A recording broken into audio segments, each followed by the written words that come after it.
Boa noite, galerinha. Sejam bem-vindas e bem-vindos a mais uma live aqui no Dados Críticos. Vamos hoje fazer o Clube do Livro do mês de outubro, né? Todo mundo vai se apresentar aí, mas hoje não vou ser eu que vou comandar a nossa conversa, tá? Hoje não vou ser o host aí, a gente tá dividindo aí as funções, né? Cada sessão, cada reunião, uma pessoa será o host, né? E hoje, nossa anfitriã será Carol Canelas.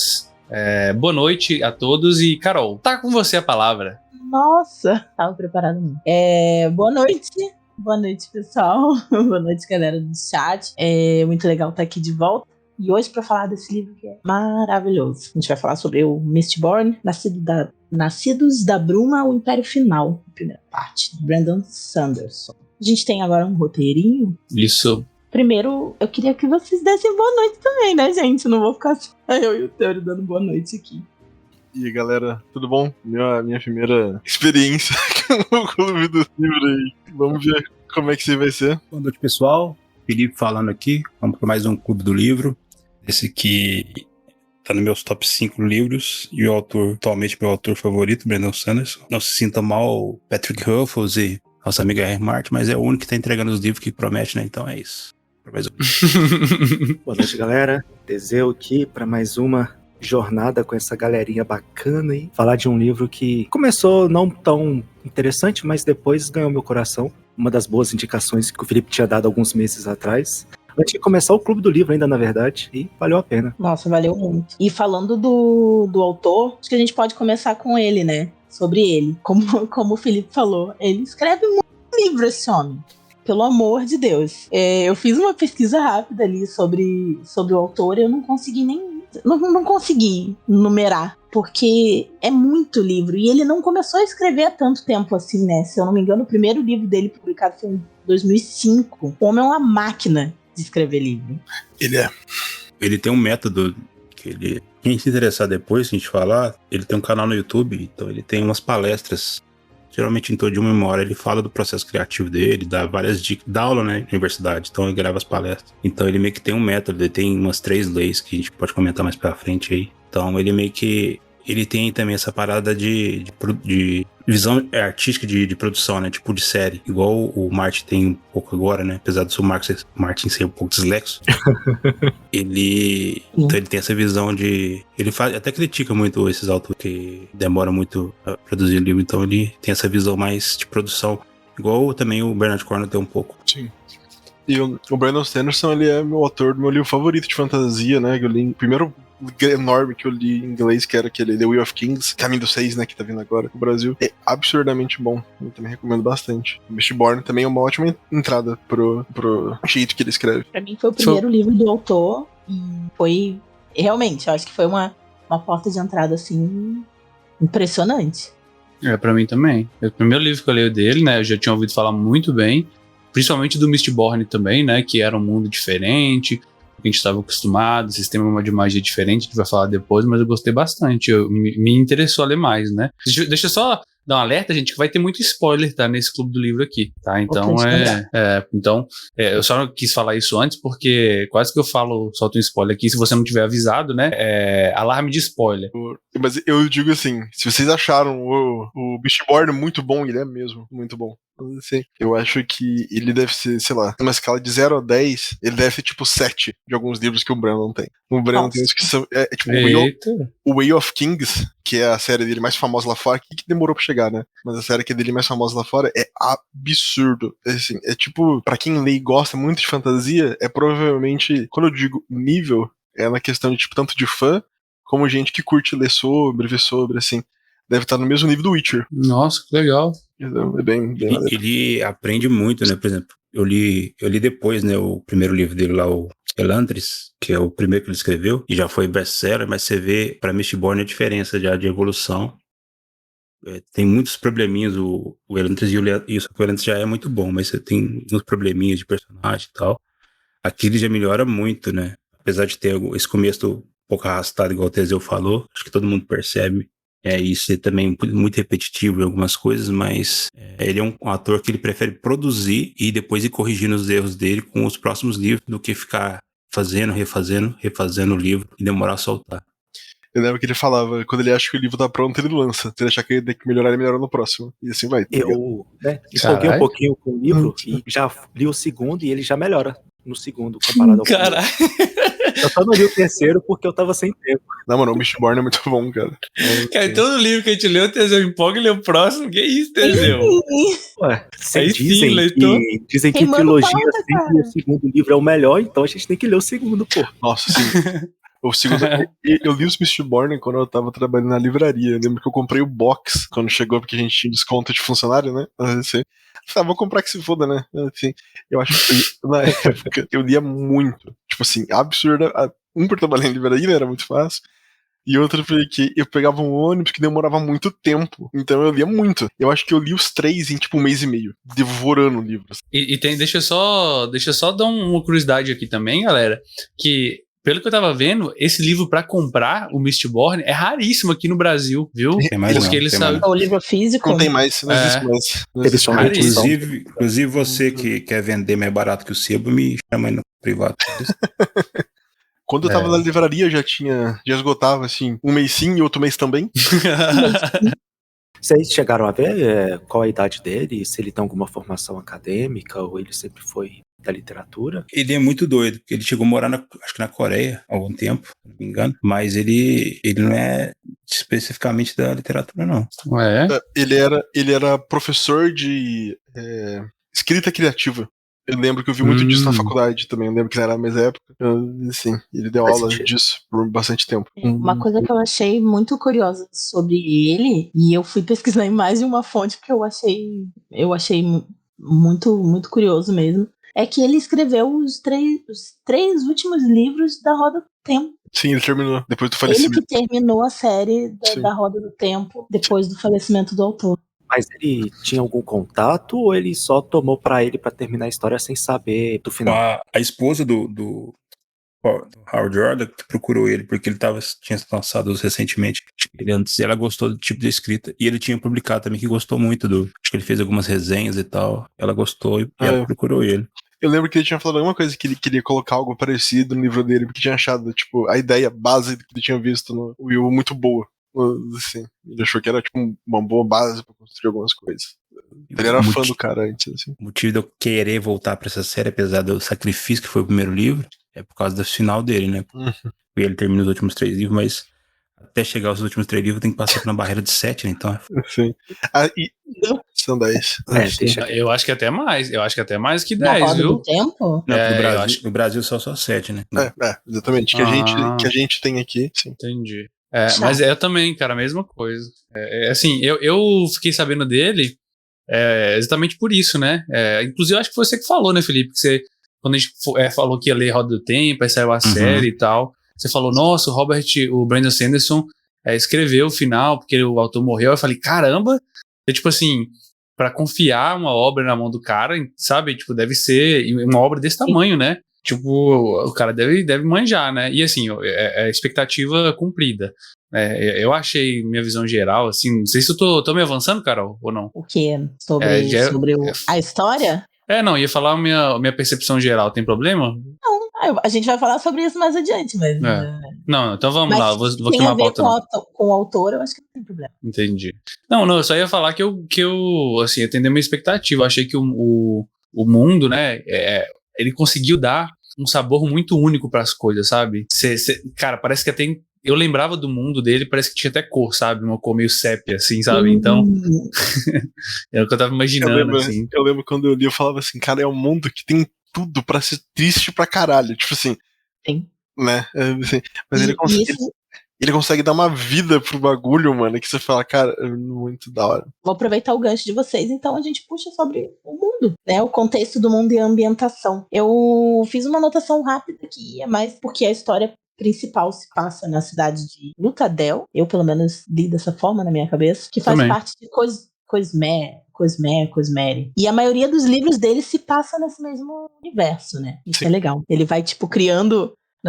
nos livros dele, ele vai criando ramificações pra esse mundo, né? Enriquecendo ele. Se você já leu, tipo, Way of Kings, você acha algumas coisas. Você fala, nossa, tipo assim, um leve throwback, sabe? A galera entender, tipo, a Cosmere é como se fosse a Via Láctea nossa, tá ligado? A galáxia do... Isso. Então, cada livro dele, né, em teoria, são mundos dessa galáxia que, em princípio, não tem ligação nenhuma, mas que, à medida que os livros dele for escrevendo, vai fazendo ligação. Às vezes a ligação não é, que nem o Felipe tá falando, né? A ligação não é tão direta, de tipo, esse personagem aparece. Não é exatamente isso. Você consegue ver elementos, coisas, literalmente coisas, assim, que aparecem e você fala, que da hora, esse personagem faz isso lá, assim. Assim, eu como só li esse, eu não vi ganchos que ele deixou, não. Só se for bem direto mesmo, porque, sei lá, eu não ele não consigo deixou perceber. gancho, não. Vai deixar gancho mais pra frente, entendeu? A partir do segundo, Entendi. que você vê. Mas o que ele faz muito nas escritas dele é deixar pistas para, inclusive depois que se vocês forem fazer releitura, toda vez que você vê um texto que tiver em itálico, né, autores geralmente citam isso porque autores normais, eles usam isso para fazer referência a um ditado de um outro personagem, uma citação de um outro escrito dentro do universo. Ele usa o itálico também para dar duplo sentido ou um spoiler que vai vir lá para frente. Então, depois que eu descobri isso, que eu fui reler, Tu fala aqueles mini textozinhos que tem no início e no final de cada capítulo também. É bem isso da também, hora. isso Aquilo também. é incrível. Mas mesmo o texto, quando ele põe a palavra em itálico, pode ser que ele tenha fazendo uma citação a uma fala de um outro personagem, ou uma escrita de um documento do próprio universo, mas muitas vezes ele usa isso para dar um spoiler que vai vir lá para frente, ou para te dar um contexto que só vai entender depois. Ele usa mais isso, por exemplo, no livro que o Kuma citou, que é o Stormlight Archive. Acho que ele desenvolveu isso melhor nesse livro. Um dos problemas, né, que o livro que o pessoal está reclamando da tradução que veio do Stormlight é isso, que a tradução veio muito boa, só que a localização veio com um problema, porque como ele usa essas palavras, às vezes tem umas expressões que você não consegue trazer do inglês direto, né? Então, para ele perde um pouco de sentido. Então a galera tá apoiando muito para fazer essa revisão aí. É difícil um ator que se referencia tanto desse jeito, assim, você conseguir manter mesmo quando você faz tradução e tal, assim. Sabe uma coisa que eu achei nesses textos iniciais que o Teseu citou, né? Sempre tem um textinho. Eu acho que é uma referência, gente, pelo menos uma influência aí de Duna, cara. Porque eu me senti muito no Duna, assim, sabe? Com aqueles textos iniciais e depois, tipo assim, é um texto que a gente depois vai percebendo que é o texto como é que chama? Do Senhor Soberano, né? Isso, o diário. Muito doido, velho. A gente vai chegar lá. Até princípio até o diário. Do mesmo jeito, mas me lembrou também um pouco de como o Dan Brown faz. Só que o Dan Brown, ele fica alterando as falas sem a gente saber que ele tá alterando as falas. E ele aí é tipo duas coisas acontecendo ao mesmo tempo, de certa forma. Mas aí você sempre no final do livro ele te explica o porquê que ele tava citando tudo aqui. Sim. E aí você tem um mind blow, né? Nossa! E é legal como ele traz isso, porque a princípio quem tá lendo é você. Leitor, né, que você tá lendo aqui por fora. E depois que os personagens acham o diário, né, você vê que dá essa meio que entrada no universo, esse contexto, né? Então fica uma coisa solta. Então depois você consegue ver que os personagens viram e faz sentido pra você como leitor e pra você como dentro do personagem da Vin, por exemplo, né? Eu estudei como se a gente fosse um personagem também, né? A gente tá lendo a mesma coisa. Eu estudei isso recentemente. Isso aí é uma característica diegética. Muito doido, né? Porque ele usa recurso como se você estivesse lá dentro. Exato. Maneiríssimo. Vocês têm mais alguma curiosidade sobre o mundo, sobre a ambientação, assim, que vocês queiram falar? Deixa eu falar um negócio. Eu gostei muito que, tipo assim, é um city crawl, né, gente? Pra quem joga RPG aí, basicamente a aventura inteira se passa dentro de uma cidade. E eu gostei muito do modo como, tipo assim, pra mestres, pra jogadores, isso é uma aula pra gente de como explorar uma cidade, né? E transformar ela em viva, sabe? Então você consegue ver ali que existem diferentes facções dentro da cidade, as casas dentro da cidade tem todo um jogo político, né? A própria configuração da cidade geológica, geográfica, eu acho, né? Com as muralhas e tudo mais, cumpre um papel, sabe? Da própria bruma ali. Então, assim, é isso que eu gostei muito, assim. É muito único, sabe? Tem um gosto próprio do mundo dele. Não é simplesmente uma cidade genérica de mundo aí. Não é uma Neverwinter do Brandon Sanderson com um novo nome, sabe? É um negócio próprio, velho. É Lutadel, sabe? E Lutadel é característica, velho. Isso eu gostei demais. Mas acho que o mais interessante do mundo, né? Acho que a gente nem falou ainda que quando tá anoitecendo, as brumas aparecem, que é uma espécie de neblina e fumaça, se chame como quiser. E todo mundo tem medo dela porque coisas acontecem nela, né? Dizem histórias que as pessoas se perdem lá e morrem. e nunca mais voltam, tem criaturas, tem quase E uma... tem mesmo, né? Mas não na cidade, na verdade. Tem quase uma crença religiosa sobre a... Tem uma mitologia interna, né? Sim. Em relação à natureza das próprias brumas. Mas o que o Theory falou que eu achei incrível também é que assim, a gente tá muito acostumado em livro de fantasia e tal, ver cenas épicas em tipo combate em castelo, ou forte, ou floresta e tal. E vi uma cena de ação dos caras correndo pela cidade, as coisas estourando em volta e descrevendo, tipo, coisa voando por um lado, a gente gritando, vidro explodindo. Assim, é muito da hora. Uma batalha no meio da multidão, assim. Exatamente. Muito louco. Exatamente. A cena que. Ah, não vai acontecer nada. O cara puxa e fala, fudeu. Fudeu. Só isso, fudeu, tá aí. Alguém vai morrer aí. Puxando isso que o Theory falou de ser uma coisa assim, um cenário legal que mostra até pra gente um pouco mais como a gente poderia criar isso dentro de um RPG, me lembrou demais o cenário de Blades in the Dark. Nossa, real. É muito parecido porque tem a cidade, a Duskville, que ela também é cercada por alguma coisa sinistra, também é uma cidade escura, que é perigosa de noite, também tem as gangues e as facções. Eu passei o livro inteiro me sentindo... também, né? eu passei o livro inteiro me sentindo dentro de Duskville. Pra mim, Lutadel é como se fosse Duskville. Eu achei maravilhoso. Top demais. Eu acho que o sistema do Blades in the Dark é perfeito pra jogar uma aventura em tipo assim, você consegue fazer como é que chama? Um reskin ali e jogar, tá ligado? Dá pra fazer uma adaptação. Sim. Boa demais. Acho que é interessante falar aqui, porque até como citou sobre, né, essa parte de coisa épica, o Brandon Sanderson ele estipulou 3 leis que até extrapolam, né, o pessoal que estuda World Building usa muitas leis dele, que ele escreve todas as histórias dele, que é basicamente o seguinte: a primeira, que ele fala, citando, a habilidade do autor de resolver conflitos com magia é diretamente proporcional a qual bem o leitor entende a magia em questão.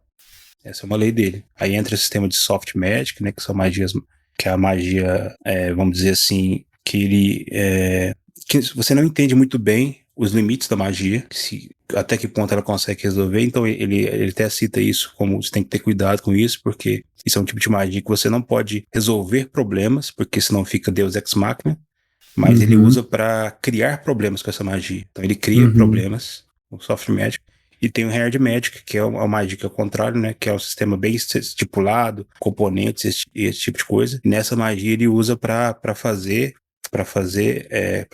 resolver problemas, né? Então, no caso aqui, ele usa bastante Hard Magic. A gente vai falar um pouquinho de Enomancia mais pra frente. Mas o mais interessante pra mim é a segunda lei. A gente falou de RPG, é uma coisa que eu adoro muito de colocar primeiro personagens, que é limitações são melhores que poderes. Essa é a segunda lei dele. Então, quando você coloca limitação, acho que seu poder criativo aumenta muito. Ele fala isso muito na palestra dele, porque existem diversas formas de você resolver por magia, etc e tal. E a terceira lei que ele fala que é: expanda o que você já tem antes de adicionar algo novo. Então ele começa com aquele círculo da vinha ali, e você vai ver que ele vai fazendo meio que uma espiral, né?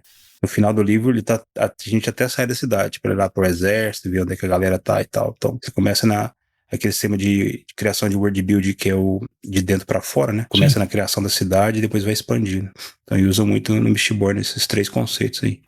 Que, inclusive, o sistema da espiral é o sistema que o Matt Mercer usa pra fazer o mundo dele também. Que ele sempre fala, todas as minhas histórias, você vê, começa num lugar pequeno e vai abrindo. Que é exatamente isso, é muito mais fácil você ir mostrando o mundo, abrindo, né, do que fechando. Tipo, de dentro pra fora que de fora pra dentro. Essa dica da espiral é maravilhosa pra mestre, cara. Perfeita, né? Exatamente. É maravilhoso. A gente fica travado no world build porque tem um conceito o Marte que fala isso. Você tem 2 tipos de criador de mundo, que é o arquiteto, né? Ou que é o outro que é o jardineiro. O arquiteto é aquele que vai ter a visão do mundo, de fora para dentro, tentando planejar todas as coisas. E o jardineiro não. O jardineiro ele vai mexendo ele mexe na flor, para depois ele mexer no que está em volta da flor. Ele cuida do jardim e vai expandindo, pega o jardim em volta da casa. A situação que o Marte criou isso aí. Até o Brandon Sanderson cita ele também. Sim. Massa. Esse mundo, ele é muito forte a crítica que ele faz à escravização, a questão política, né? Então, assim, tem as castas sociais ali, né? Muito bem definidas desde o início. E ele faz questão de escancarar isso o tempo inteiro, como é cruel, como é perverso, e você é colocado o tempo inteiro nisso, né? Então, assim, ele não fica explicando pra gente que o mundo tem castas, não tem um parágrafo contando pra gente, ele mostra, né? Já começa com a cena mostrando isso na prática. Então, é outra dica maravilhosa aí, né? Que é o mostre e não conte, né? O show don't tell. Sim, que eu lembro que a primeira coisa que eu tinha era como me fazer sentir mal, assim, conceitualmente falando, porque é horrível, né? As coisas que acontecem. Quando você vê o pessoal que obedece cegamente o Império, né? Tipo, esmagando as outras pessoas, tipo, foda-se, irmão. Você fica mal de verdade, você fala, caralho. Só que ele escreve de um jeito que não chega a ser, tipo assim, difícil de ler, né? Ele tem um véu muito bem feito. De que você sabe o que tá acontecendo é horrível, mas ele nunca abre na sua frente pra você ver, tipo, o gore, né? Vamos dizer. Eu acho isso bem da hora também. Um pouquinho de nada, assim, só uma pincelada de sangue e tripas, mas é só uma pincelada. Pra quem lê fantasia hoje em dia, tipo assim, eu falo hoje em dia porque é real. Fantasia pós-Witcher, é isso, mano. Você vê um monte de cara que coisa assim, com o maluco abrindo no meio, tá ligado?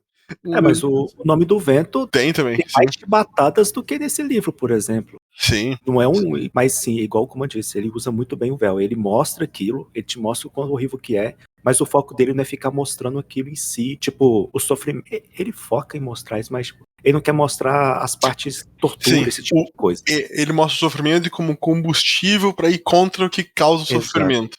Mas ele não precisa ficar descrevendo cenas e cenas de tortura, mutilação e etc. Exatamente. Que são escritas normalmente, quando são escritas, elas são feitas normalmente pra chocar. Pura e simplesmente, né? Não são... Nem sempre são pra contar a história. Quando você não mostra, coloca o véu, você abre pra várias aplicabilidades, né? Então, cada um que tá lendo tem alguma experiência que viveu ou que conhece alguém e começa a aplicar. Quando você fecha muito, às vezes você não consegue atingir um público maior. Então, por exemplo, quando eu vim cresci em igreja evangélica, né? Então, quando eu li, o que eu trouxe pra mim? Tinha muitas coisas que você é doutrinado à base do medo. E aqui é isso, por exemplo, você não pode sair na bruma, porque você não sabe o que tem, você tem sua alma vai ser roubada, aquele tipo de coisa. Então, tipo assim, trouxe aplicabilidade pra mim. Quem teve outros tipos de medos, de receios, vai ter outro tipo de aplicabilidade. Então, você atinge um público muito maior do que se você limitar, especificar ou fazer explícito. Por exemplo, ele podia pegar a Davin lá e ficar batendo na tecla que ela foi uma pessoa que teve problema psicológico, né? Teve o irmão meio que ficou, né, maltratando ela, a mãe dela tentar ela, etc, né? Ele podia bater muito naquilo ali. Mas quando ele só cita e deixa aberto, muita gente vai trazer isso para as experiências que teve. Eu digo que é a minha personagem favorita exatamente por isso. Porque você consegue se colocar no lugar por várias coisas. Você fala, porra. O Ovinho é massa. Mas não entendam mal, gente. Eles sempre... Tipo, tem vários personagens que no decorrer do livro eles vão contando por que eles não gostam do Império e por que alguns querem extinguir o Império de forma brutal e alguns não querem. Porque tem vários personagens que teve vários backgrounds diferentes.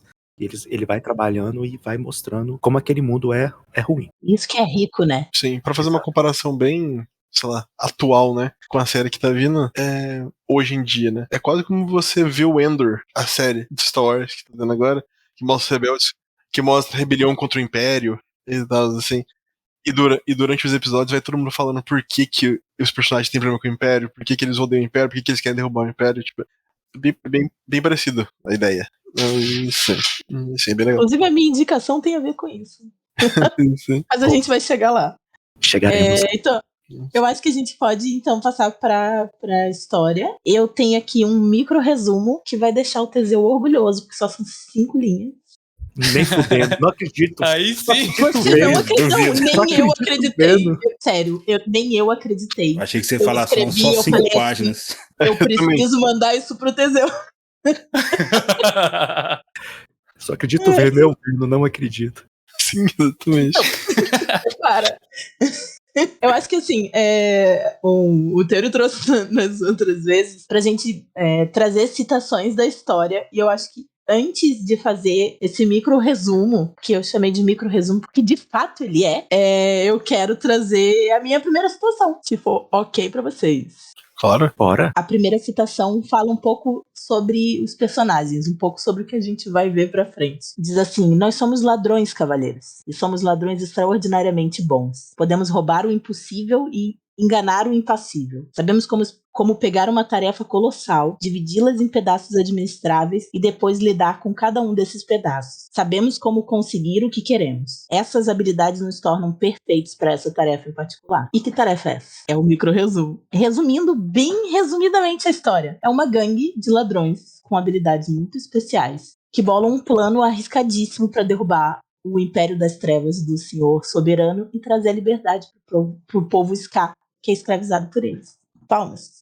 Caramba, eu não acredito.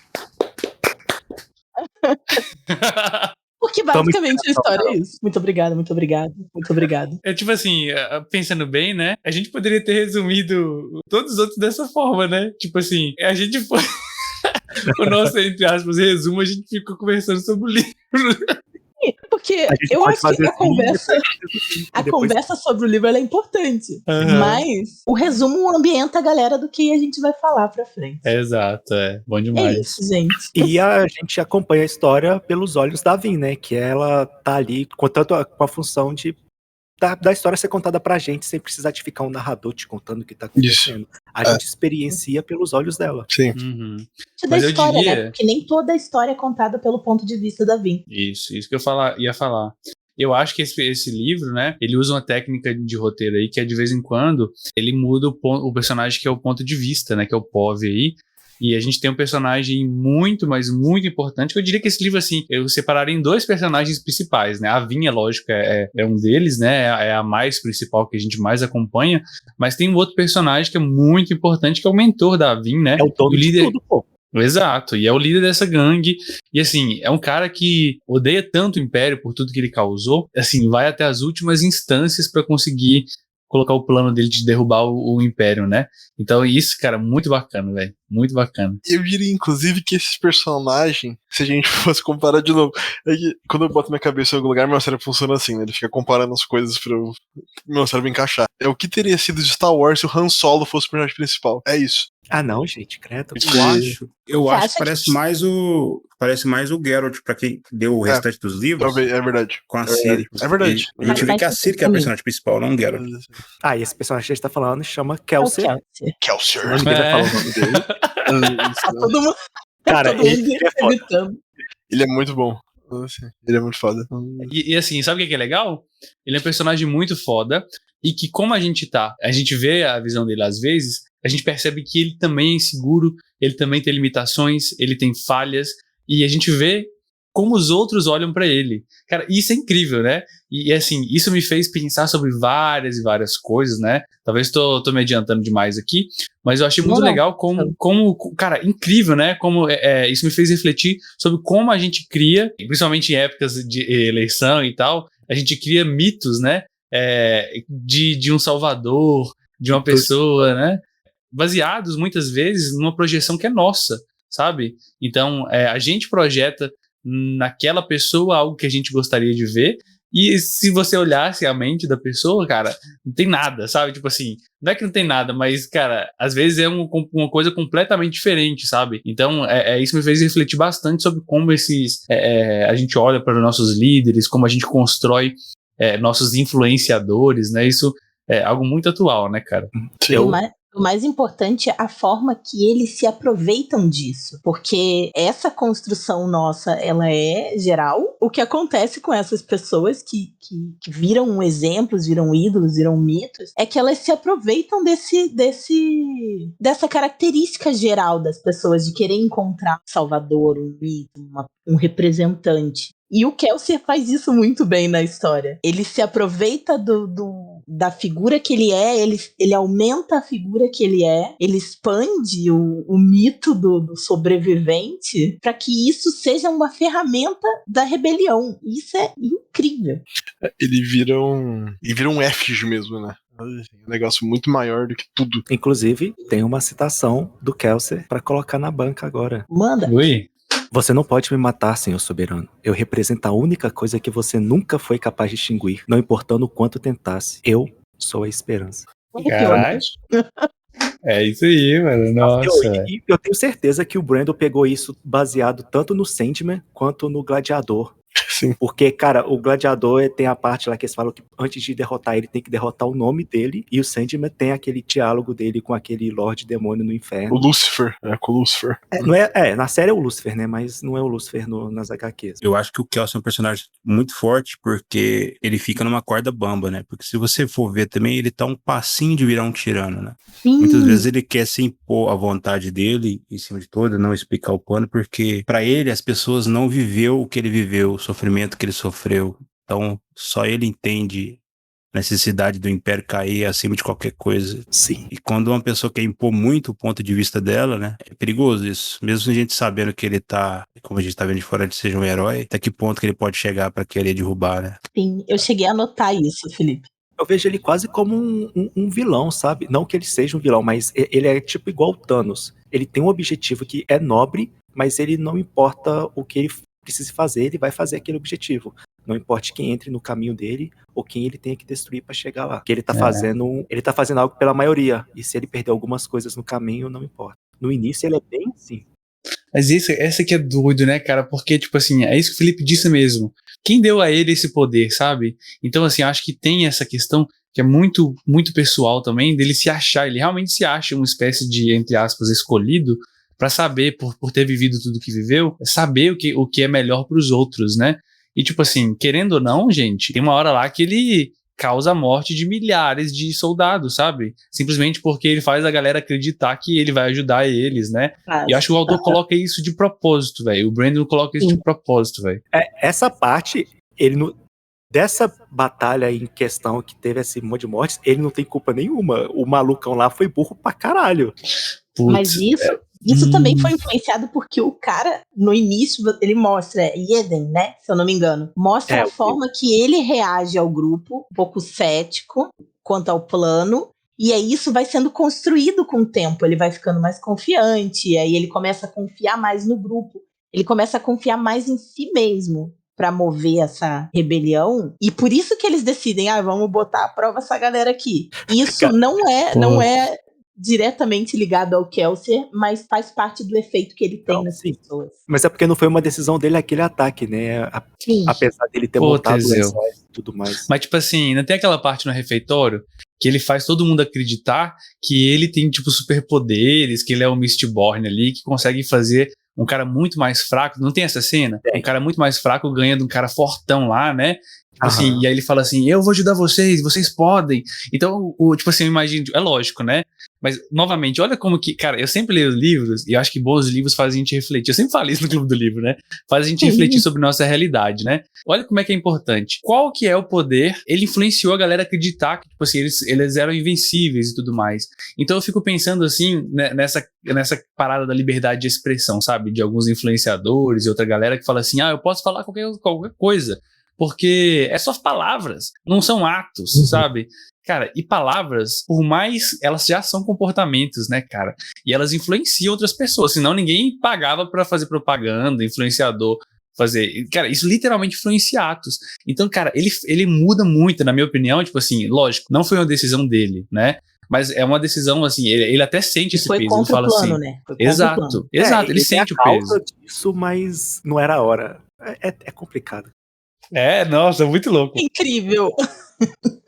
É porque é complicado. Eu acho que assim, essa cena específica, né? Não dá pra literalmente colocar nas costas dele a merda, porque, de novo, não foi ele que mandou. Mas não dá pra tirar a parcela de culpa dele. Não, sim, ele tem culpa. Por ter... E ele é o líder, o líder por ter acendido o pavio. Sim. E tem uma outra frase, essa é da Vin, quando que eles chegam, né, eles começam a ir atrás, que eles veem que deu ruim, que eles até começam a usar as magias do mundo lá pra correr durante vários dias pra chegar rápido no local onde estava acontecendo a briga. Já tá tendo um massacre. E a Vin mesmo que não deixa ele atacar. Que ele queria entrar no meio e queria tentar salvar aquele batalhão e acabar se matando ali também. Aí ela fala que... E ele sorriu, independente do luto que sentia pela morte de seus homens. Ele sorriu porque era o que ele fazia. Era assim que ele provara para o Senhor soberano e para ele próprio que não fora derrotado. Que é uma característica do Kelsier, que ele tá sempre sorrindo. Ele tá sempre com aquela cara alegre o livro todo. É meio Han Solo, né? Meio cafajestezinho assim, sempre sorrindo. Exatamente. Eu sempre... falo, pra mim, ele é um personagem protótipo de Han Solo, a ideia. Ele não é igual, Mas, ele bebe das fontes do Han Solo. mas ele é um protótipo de Han Solo, sabe? Melhor, com certeza. E assim, deixa eu dar uma citação também que eu acho que tem a ver, que é assim, acho que até o próprio Kelsier que fala isso, né? Ele fala assim: os homens raramente veem suas próprias ações como injustificadas, cara. É porque é isso, assim, né? Putz, velho, eu acho que eu tô certo, né? Então eu nem considero a possibilidade de eu estar errado. Então, se eu tenho uma visão de mundo que tá certo, tudo que eu fizer é porque tá certo, sabe? Como assim eu vou estar errado, sabe? Então, cara, muito doido. Eu lembro uma situação que me assustou no sentido de falar, caralho, agora o vou ficar maluco mesmo. Que é aquela, o medo é a ferramenta dos tiranos. Infelizmente, quando o destino no mundo está em jogo, deve-se usar as ferramentas que estão disponíveis. E você fala, mano, agora, tipo assim, vai ficar sangue até a altura do pescoço, tá ligado? E eu botei uma anotação ali, porque eu vou anotando conforme as coisas vão me emocionando durante o livro, eu vou anotando. E aí eu escrevi assim, o Kelsier tá assumindo áreas de tirano. Tomara que não aconteça isso. Nossa, que massa. Porque véio. aquilo me impactou. Deixa eu fazer outra provocação, então. Vai, Felipe. Você imagina que você tá nesse mundo, as pessoas são completamente cegas. Tem um Deus vivo e ele é a lei. Como que você vai acordar essas pessoas para a vida? Você tem que dar um choque muito grande. Como eu citou aí, né, o Andor, o rapaz lá, ele fala muito isso. Às vezes as pessoas, né, as pessoas vão ter que morrer, as pessoas vão ter que aprender pela dor para elas reagirem, entendeu? Acordar. Elas vão ter que sentir para elas reagirem. Então ele usa muito disso. Tipo assim, dando spoiler, no final do livro, ele sabe que ele vai ter que se sacrificar, porque um herói ele só vira um herói depois de morto. Cá entre nós. Então, a figura dele vai se tornar muito maior do que ele é. Então por isso que ele fala pro seu soberano, você não pode me matar, porque ele sabe que ele vai virar. Então isso tudo que ele tá planejando, ele justamente por isso. Se esse cara exibicionista, né, muito carismático, porque ele tá se tornando essa persona que vai se tornar um novo herói do mundo, né? Ele precisa. Pra você combater um herói, né, um vilão, você tem que criar uma personalidade à altura para combater. Então ele meio que tomou isso para si, sabendo das coisas que ele trazia, mas foi o único jeito que ele achou que poderia quebrar a visão das pessoas que estão muito murchas, porque os Skars ali, cara, eles não têm força de vontade, são pessoas, né, completamente deprimidas, ansiosas. Então, para você quebrar isso, você precisa tomar um choque às vezes. Então, acho que é isso que ele se uniu. Não sei o que vocês acharam, né? Não tem consciência de classe. Exatamente. Sim. Não tem consciência nenhuma, porque eles não reagem. E até porque, assim, eles são movidos a medo de verdade. Porque qualquer pequena manifestação que aconteça, o Senhor Soberano transforma aquilo num circo, ele cata um monte de gente e mata em praça. Pra que todo mundo veja, faz todo mundo parar o trabalho pra assistir aquilo. Do tipo, é isso que vai acontecer com vocês se vocês me desafiarem. É assim que ele mantém as pessoas com medo. Como combater isso? Você precisa ser uma figura tão forte quanto que bate de frente com isso, né? Perfeito. Eu diria que a única forma igual o Felipe, depois de um tempo que você começa a ler o livro, você começa a ver que isso vai acabar muito mal. Porque é assim. Porque ele só tem uma saída, né? Pra ele virar o símbolo que ele acredita que ele é de verdade, ele tem que morrer. Exatamente o que o Felipe fala. Tipo, tem que estar disposto a acabar. Cara, né? e é muito foda, porque é a jornada de herói dele, que tem que morrer pra renascer, e ao mesmo tempo a jornada de herói da Lin, onde o mestre tem que morrer pro herói ser criado. Cara, é duas jornadas ao mesmo tempo, velho. É incrível isso. Matou Genial. 2 coelhos com uma caixa d'água só, né, mano? O cara é gênio. Com uma caixa d'água. Uma caixa d'água só. Mas é importante. As pessoas falam, né, os historiadores, que na época do Império Romano, eles tiveram a ideia de colocar todos os escravos com uniforme, mas eles repensaram isso porque eles veriam o número deles, e o número deles ia fazer eles se revoltarem. Em Mistborn, eles sabem o número deles, mas eles não revoltam porque o rei soberano, além dele ser uma divindade, ser conhecido como uma divindade, uma coisa faraônica, ele tem os inquisidores, que são as coisas imorríveis, imortais, imorríveis, são os magos, são imatáveis, eles são, além deles darem medo, eles são criaturas extremamente fortes, que eles usam os poderes, né, a aromancia, Na verdade, eles usam outro poder, mas isso aí, a nomenclatura só parece segundo livro, então não citaremos. Mas eles usam a magia do mundo. Mas cita um pouquinho da feroquimia, né? Sim, mas não chega a ser citado no primeiro livro que eles são feroquímicos. Cita assim, pô, no finalzinho do livro. Eles falam que eles... O Sazed é um feroquímico, né? Não, sim, mas é porque os Inquisidores é um pouco mais complicado. Eu lembro que na parte do final do livro, quando o irmão do Kelsier... nossa, que cena, hein, velho? Quando o irmão do Kelsier aparece com o Inquisidor ali, e ele arranca o pino das costas e mata o cara. Cara, é muito foda, velho. A gente fala, pô, os caras... A gente percebe, né, que, putz, o poder dele todo... Por isso que ele... Cara, deixa eu só abrir um parênteses dentro do parênteses aqui. Que personagem foda aquele guardador do conhecimento. Eu esqueci o nome dele, velho. Mas, não, isso mesmo, um dos meus personagens prediletos desse livro, cara. Ele é muito foda, um mano. dos meus personagens prediletos. Ele e o Kelsier. A minha citação é dele, inclusive. Opa! Ele fala assim, a crença não é simplesmente uma coisa para os momentos felizes e os dias brilhantes, creio. O que é a crença e o que é a fé se você não continuar com ela depois do fracasso? Caramba. Maravilhoso. Ele é maravilhoso. É um do meu personagem favorito. A gente entrou aqui no rolê dos personagens, mas a gente só falou do Kelsier, né? Vamos falar dos outros personagens também. Eu tava lendo o livro, né? Aí tem a cena do Mesh, né? Que é o irmão do Kelsier, que ele aparece morto, totalmente sem pele. Acho que a parte mais gosto, descritiva, não descreve como acontece, mas mostra o resultado final. Ele sem pele, todo cortado e tal. Aí eu chego e falo, eu fiquei bravo. Porra, velho, a parte mais importante eles não vão, tipo, mostrar o que não precisava descrever, mas, tipo assim, não vão falar sobre o que aconteceu, sobre, pelo menos, um pouco da tortura pra mostrar se ele cedeu ou não. Ou será que vai ter isso no final do livro? Aí quando chega no final, explica por que não contaram. Porque ele não foi torturado, foi outra coisa. Sim, mas igual, aquilo fica na cabeça, né? Você sabe que aquele corpo que tá ali, ele é um corpo que foi torturado. E aí você não sabe se ele aguentou, se ele não aguentou. Você não sabe se é um macho, se não é, entendeu? Eu fiquei bravo. Tanto por ele ter sido pego, que eu não achei que ele ia ser pego, quanto por, tipo, não ter contado. Então, tipo assim, eu fiquei assim, caramba, velho, você não vai falar mesmo? E o livro tava chegando no final, o último capítulo, ué, cadê? É isso? Tô esperando o Teseu. Eu anotei, assim, ó, coisa pra criticar. Não falou no capítulo tal sobre o Mesh e tal, e, porra. Cara, isso que você tá citando é engraçado. Eu tava revendo a palestra dele, né?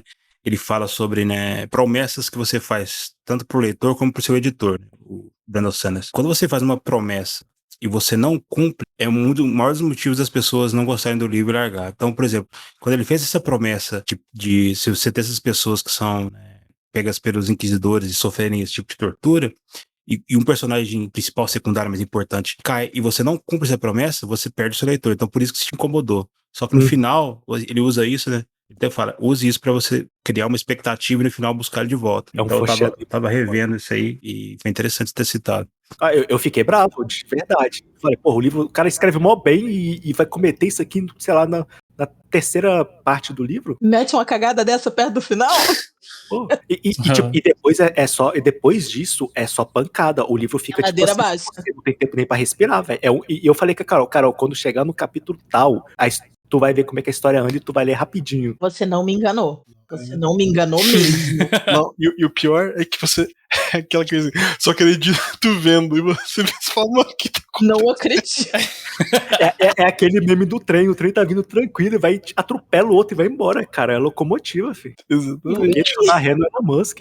Então, uma das coisas que eu mais gostei do livro é exatamente isso, inclusive. Eu acho que eu já falei com o Felipe sobre isso. Algum livro que a gente tava lendo, que a gente leu, eventualmente, sim. Eu tenho muito problema com autor, às vezes, que trata a morte de certos seus personagens, assim, de uma coisa muito maior do que deveria ser, na minha opinião. Ele fica muito tempo falando dele, fica não sei o que, assim. Eu gosto quando o livro age com a morte de alguns personagens como o mundo age. Tipo, Sim. morreu. A vida que segue. Foda-se, tá ligado? Exatamente. Connor. Exatamente. Faz isso. Exatamente. E você fica, porra, mano.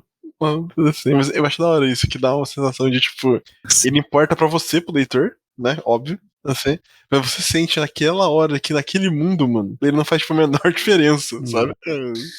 Kuma, isso é muito importante, cara, porque eu tava lendo um livro recentemente, né, que fala sobre escrita de ficção e tal, e o autor falava, assim, que a coisa mais importante num livro de ficção, pra prender um leitor, é conseguir passar uma experiência emocional poderosa para o leitor, né? É que seja genuína. E muitas vezes eu percebo que quando fica enrolando depois disso, né?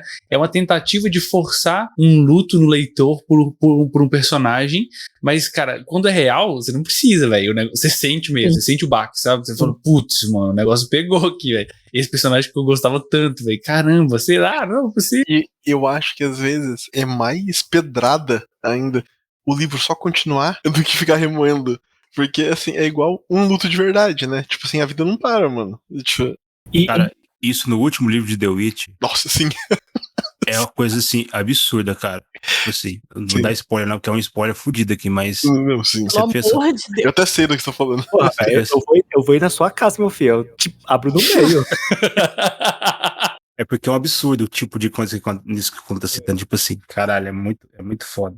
É que é quebra de expectativa, mas você, puta que pariu. Assim, eu esperava que fosse ruim, mas não tanto.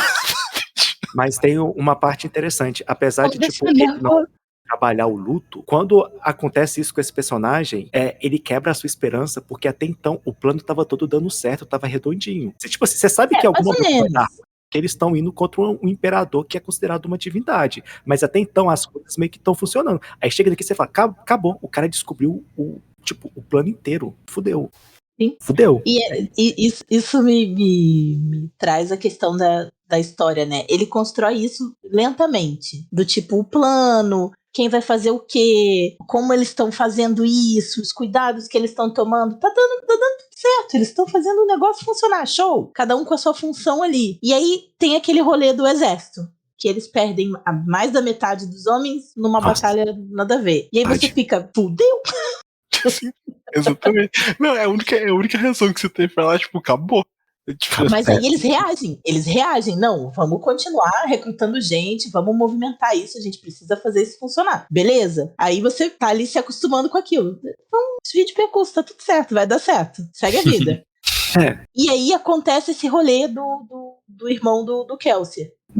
Marsh. Quando aconteceu aquilo, foi ladeira abaixo. Literalmente, porque o Kelsey fica louco. Não sabia, ele fica louco, e aí ele... Cara bom, velho. Que cara bom, velho. Tira o rolê pra frente e a galera só acompanha. Ele corre da frente, o pessoal vem atrás. Daqui 3 dias. E foi pra cima do... Foi lá na casa do soberano, cara. Tipo assim, que porra é essa, irmão? Louco. Quando eu li, eu vi assim, eu achava que eles já estavam a 100 por hora. E de repente o Kelsey coloca 200. Você fala que se foda, agora ele vai na direção do muro. Velocidade da luz, rapaz. Cara, ele literalmente soltou o cinto de segurança e falou: se eu bater, eu quero virar uma bola de fogo e sangue na estrada. É isso. Exatamente. Levar o que eu puder junto comigo. Ele falou, mas pra mim, eles correndo ali, eu não sei porquê, mas a imagem pra mim era, sabe aquelas marchas atléticas? Quando eles estavam correndo do exército? A marcha atlética acelerada, fraga, tipo andando.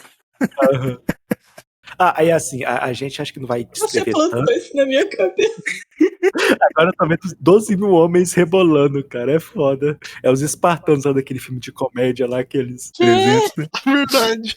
Batalhões, não é? Acho que esse é o nome no brasileiro. Sim, é verdade. Eu nem lembrava desse filme. A gente não vai descrever aqui, mas durante o livro vai mostrando o Kelsey reunindo a galera, igual a Carol falou, dando funções pra cada um. E é bem cena de filme de raid mesmo. A galera, você vai ser o cara da inteligência, você vai ser o cara que vai recrutar pessoas pra disfarçar a gente com a roupa tal, você vai ser isso, você vai ser aquilo. Aí vem a magia do mundo, né? Tem pessoas que conseguem sentir quando os outros estão usando magia. Então eles têm as pessoas que mascaram isso. Que são os esfumaçadores? Esfumaçadores. E aí a gente tem o esfumaçador é o trevo. A gente tá falando, começou a falar de alomancia, né? E é muito legal essa questão da hard magic, né? Que o Felipe falou. Me lembrou muito o jeito como o Patrick Rothfuss faz a magia lá no Nome do Vento, né? Explicando as regrinhas, né? Isso faz com que a gente entenda a magia, né? Assim, a gente dá verossimilhança, porque a gente entende que o mundo tem regras e essa magia, apesar de ser fantástica, ela tá seguindo ali coisas que assim, todo mundo segue aquelas mesmas regras, sabe? Isso é muito importante. No Patrick Rothfuss ele faz uma mistura, né? Porque a simpatia é uma hard magic, porque ela tem toda a regra, mas a nomeação, né? A nomeação é uma coisa que a gente não entende até que ponto que vai, né? Então ele faz um mix ali. Sim. Verdade. Então, Cara, já que a gente vai falar de alomancia, vamos falar um pouco dos personagens, porque a maior parte deles são alomânticos também, né? E tem que diferenciar os alomânticos dos nascidos das brumas. Isso. É. São os brumosos e os nascidos da bruma, né? Nossa, Mistborn é um nome tão pequeno em inglês, em português fica Nascidos da Bruma, né? Gigantesco, né, velho? Não, mas, por exemplo, se chamasse eles de, sei lá, enevoados, ia parecer outra coisa, ia parecer que eles, tipo, não usam o cérebro, sabe? São distraídos, então tinha que ser um nome composto mesmo. O Kuma, que é o especialista em linguagem aí, talvez consiga sugerir alguma coisa interessante, melhor que enevoados. Então, é difícil, porque quando você vai traduzir, eu trabalhei com tradução um tempo também, né? Assim, o problema de traduzir coisas é porque você não pode passar, tipo, sei lá, duas interpretações, né, pro nome. Ainda mais quando é um negócio muito específico. Então, eu acho que nascer da bruma é bom, porque você fica, tipo, você fala, como alguém nasce da bruma, sabe? Tipo assim, dá aquele primeiro... Eu gosto de fumacinha. Mas aí você ia ser igual o Fudeu. Felipe, né, cara? Ia ter 5 sentidos. Ia ser só... Fumacinha. Mas pra galera entender a alomancia, esse mundo, existem pessoas que elas conseguem retirar poderes, muito entre aspas, aqui dos metais. Os metais, eles concedem habilidades especiais para certas pessoas. Aqui ele fala metal para ser um pouco simples, mas tem ligas também, né? Porque aço não é metal, né? Aço é uma liga. Teseu vai explicar melhor que eu, que é engenheiro químico. Ah, é? Aço é uma liga de carbono, ferro e entre outras coisas, né?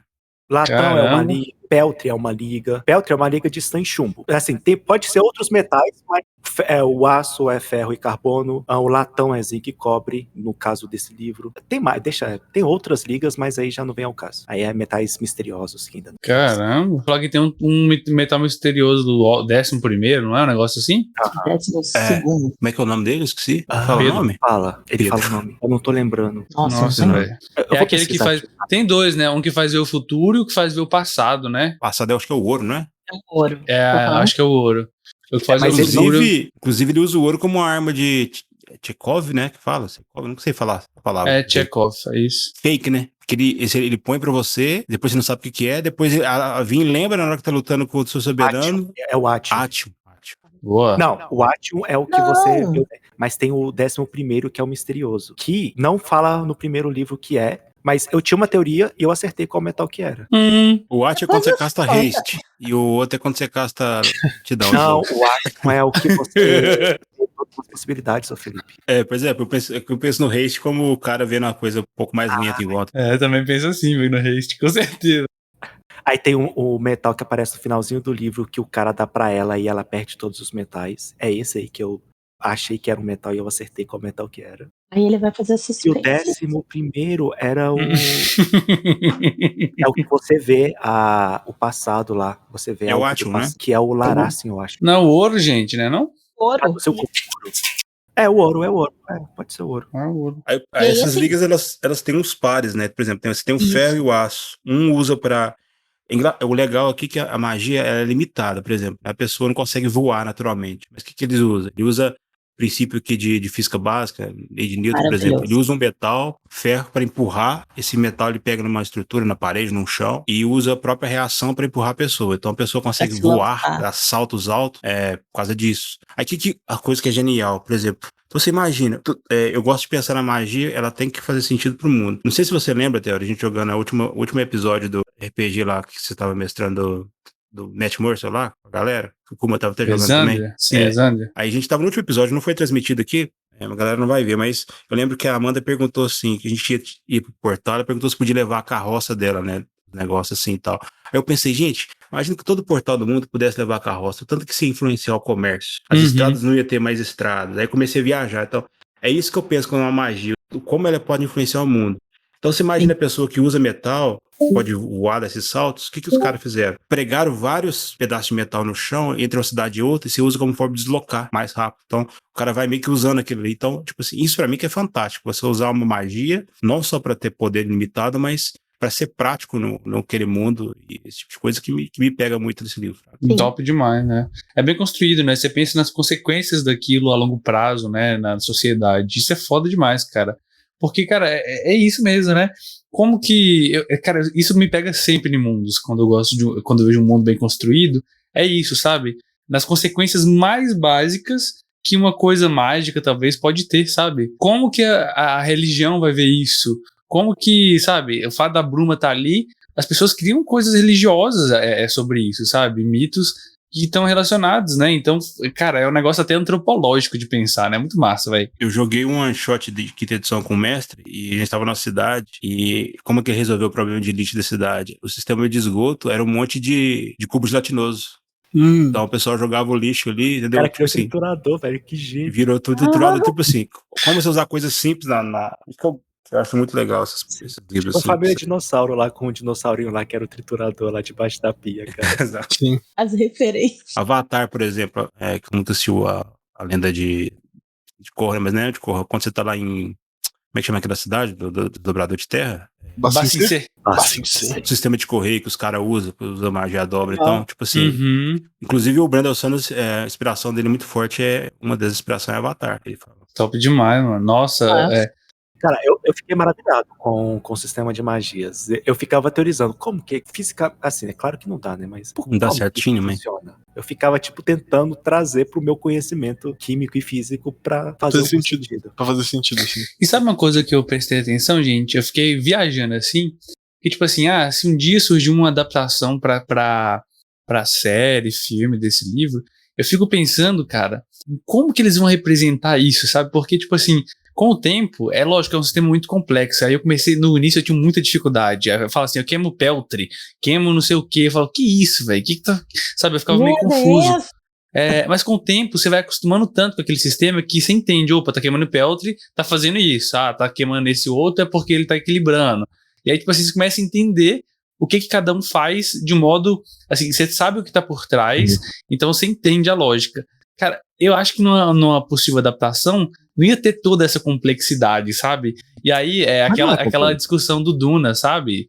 Tipo, de quem leu vai aproveitar muito mais, sabe? Porque você sabe todas as nuances que estão por trás e tal. Mas tem que ter um episódio dessa série pra ser igual o Kelser com ela, ensinando ela a cada metal. Porque ele deu auditoria pra ela lá. Esse metal faz isso. Então, esse metal faz isso. Auditoria. Então, esse metal aqui, ó, não usa ele agora porque senão vai dar ruim. Esse outro metal aí faz isso. Sim. E ele vai te explicando. E os metais que eles ingerem, os que são liga, eles têm que ser puro, e os que são liga tem que ser numa proporção específica, senão, tipo, é como se fosse um veneno pro usuário. É letal. Vocês vão querer listar os metais e o que eles fazem, ou vai deixar pra galera descobrir? Não, deixa a galera descobrir. Não, vai ler. Eu acho que é legal só a gente falar dos personagens, porque cada um tem uma... Eu tô trazendo os personagens de novo. Vai lá, Carol. Quem é o primeiro? Só pra falar, Carol, que o Tero falou da série aí, mas ele já vendeu os direitos de toda a Cosmere, tá? Pra uma empresa aí. Exatamente. Quem quer que comprou esses direitos, vamos agilizar, por favor, obrigado. Não seja Disney. Não seja Disney.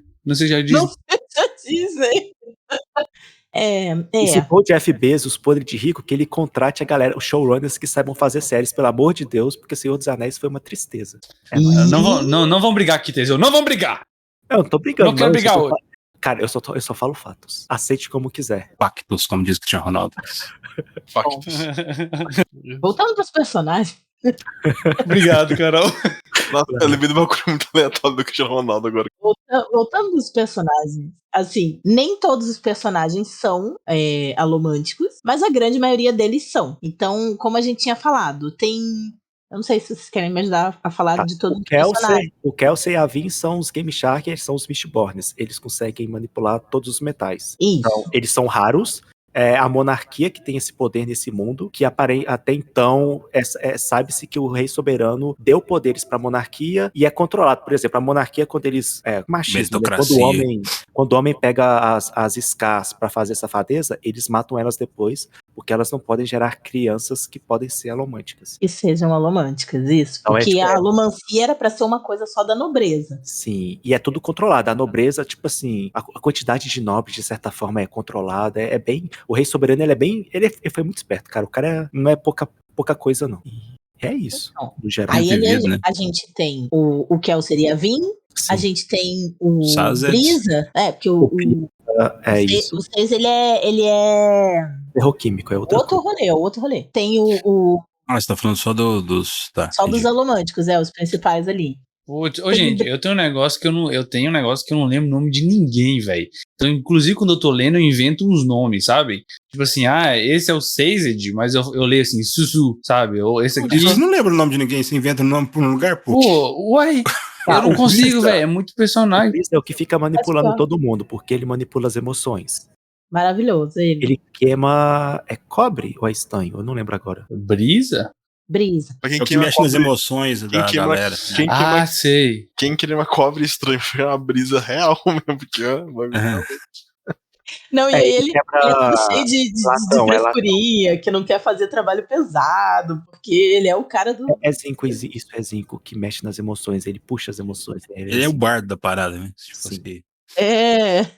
Cara, ele é Mexe muito nas bom, porque emoções. ele fica o tempo todo mexendo nas emoções, e o Kelsey e a Vin, como eles são mais especiais na alomancia, eles sentem, eles ficam, tipo, pensando. Brandador, isso, obrigada. Abrandador. E aí a gente tem. Eu tinha falado do trevo já, que é o esfumaçador. Ele queima cobre, se eu não me engano. Aí ele cria uma área em volta dele, e nessa área você não sente alomancia, se alguém Isso. estiver usando. Porque tem um metal que, se você queimar, você consegue sentir os outros alomânticos que estão usando de metais, estão queimando metais. É como se ele castasse uma zona anti-magia, né? Trazendo Isso. RPG. Isso. ele é um É bom que a gente anulador. pode trazer muita coisa pro RPG. Não é? Com certeza, né, velho? Ele é um anulador de poder, né? Sim. Aí tem. Mas quem tem poderes ali? Os caras que são os brutamontes lá, como é que chama? Tem o O Brutamonte, Han. É Hammond.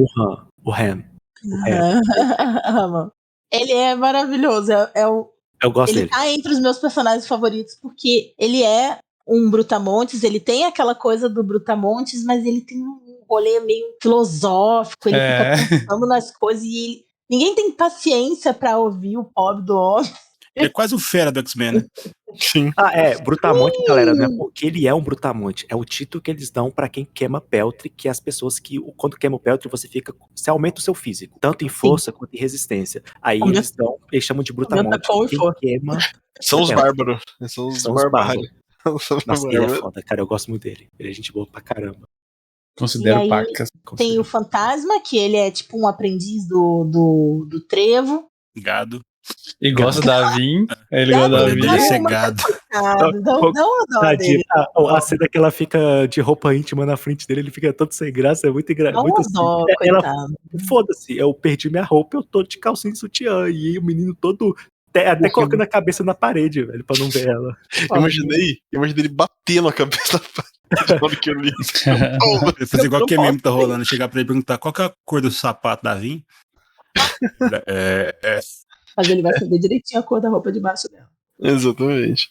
E aí, É o Ti, né, que ele queima, não é? O estanho, pra melhorar a visão e audição e tudo mais. Sim. Como é que é o nome que dá pra... Nossa, esses termos pra mim eu não lembro. Os títulos de abrandação eu não lembro. Eu chamava assim, o cara forte. O cara que apaga. O cara que anula. Eu 2 inventava meses e meio assim. que eu li o livro, eu não vou lembrar de muita coisa mais. Infelizmente. tudo bem. Mas sempre que eu lembrava do anulador, eu lembrava do X-Men, que tem aquela criança que anula poder em volta dela. sim. E aí tem mais 3 personagens que eles não são Alomânticos? olho de estanho. Nossa, lança-moedas. A gente tem também o Marsh, que é o irmão do Kelsey. Ele não tem poderes, ele é só muito inteligente. Ele tem algum poder, hein? Não, o Marsh tem. É o melhor amigo dele que não tem. O Marsh, ele É o Doxon que não tem poder. O Doxon que não Ele tem. é o administrador do rolê. Ele é muito administrador do rolê. Uhum. Aí, além dele, tem... Como é que é o nome do Lorde? Eu só vou conhecer pelo nome. Nossa, é o cara que troca de forma. Eu chamava ele na minha mente de Shapeshifter. Renault. Isso é o Renault. É, Lord Renault. Lord Renault. Ele que é tipo uma daquelas criaturas das brumas, evoluído de alguma forma, consegue replicar, ele absorve ele era o Lord. Nossa, me fugiu essa parte do livro. Ele era o Lord Renault. Ele fala mais ali pro final. Tanto que ele usa isso de forma estratégica no final. Caralho. E aí tanto que ele interpreta esse Lorde ficando afastado da nobreza, porque se as pessoas se aproximarem muito, elas vão ver as diferenças, né? Sandra. Qualquer disfarce, né? Tipo, é fácil você manter o disfarce longe, né? Quando você tem, tipo, pouco pra observar, né? Sim. Que ele que foi o disfarce da Vin como a Valete. Valete.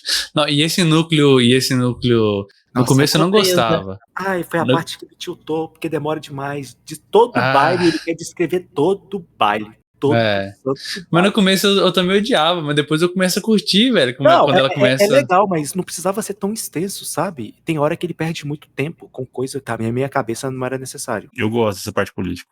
Eu gosto Não, também, é velho. boa, mas pra mim foi muito arrastado, sabe? Podia ser mais sucinto. Tem quase um Uhum. bullying, é quase uma escola, sabe? Tem os grupinhos, tem os Sim. bully, tem. Nossa, muito louco. Cara, se eu fosse a ver, eu tinha matado a metade daquele povo lá, cara. Eu não ia ter paciência, não. Porra. Meu Deus, é uma pistola no meio de um baile. Não é? Não, o Elland, quando ele chega e joga os livros, cara, eu já ia dar um tapa na cara dele. Que porra é essa, velho? Tu é folgado pra caralho, moleque. Você tá louco, Como irmão? assim? Você está maluco?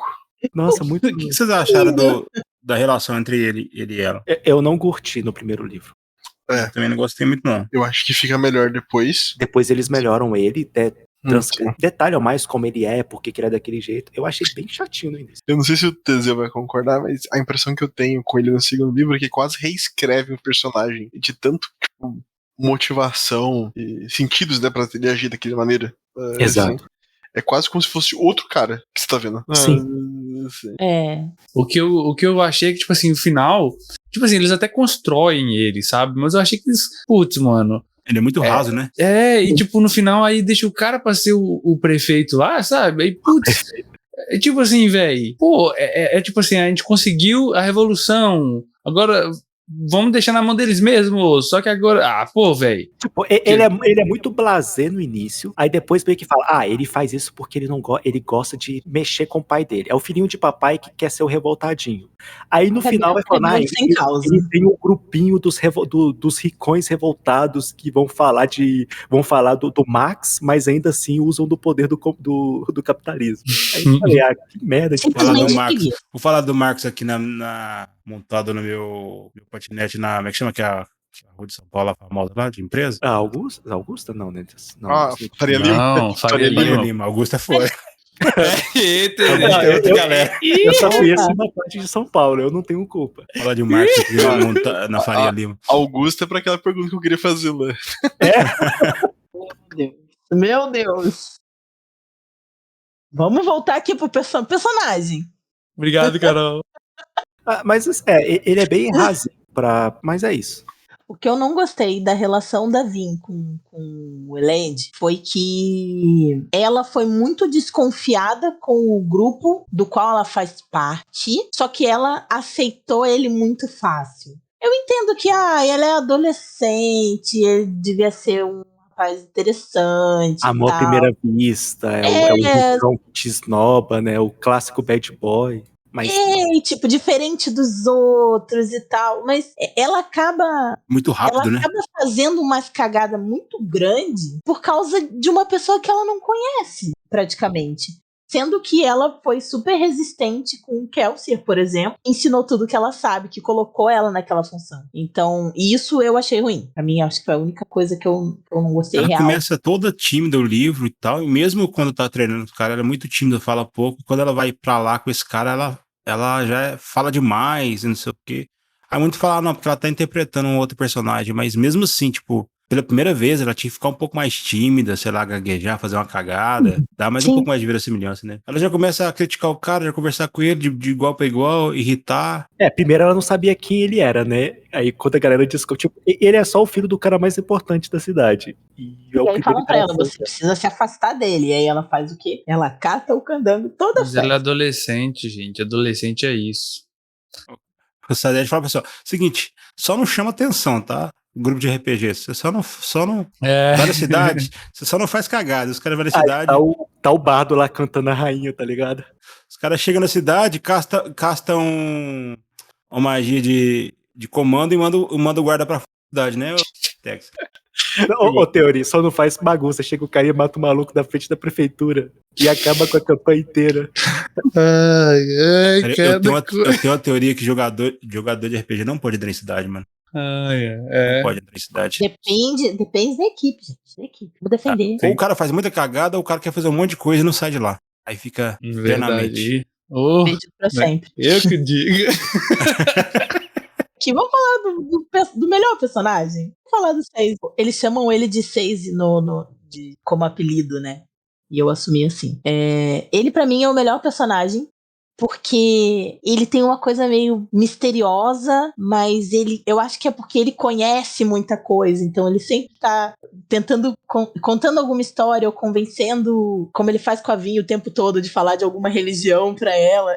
Eu acho isso maravilhoso. E ele ensina as coisas, e ele é paciente, e ele é cuidadoso. Não sei, eu adoro ele.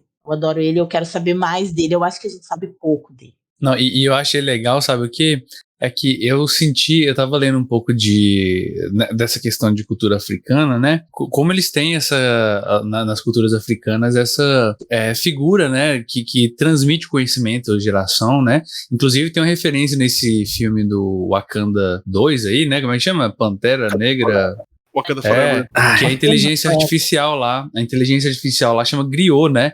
Que era o título que era dado a esses, entre aspas, bardos que guardavam conhecimento, passavam de geração em geração. Então, é um negócio assim que eu curti demais. Cara, só essa ideia do guardador de conhecimento, cara, que vai contar a tradição oral, eu acho foda demais, mano. É muito louco. Os nórdicos também tinham o Scaldo, né? Que era o Scaldo. História. Muito doido, mano.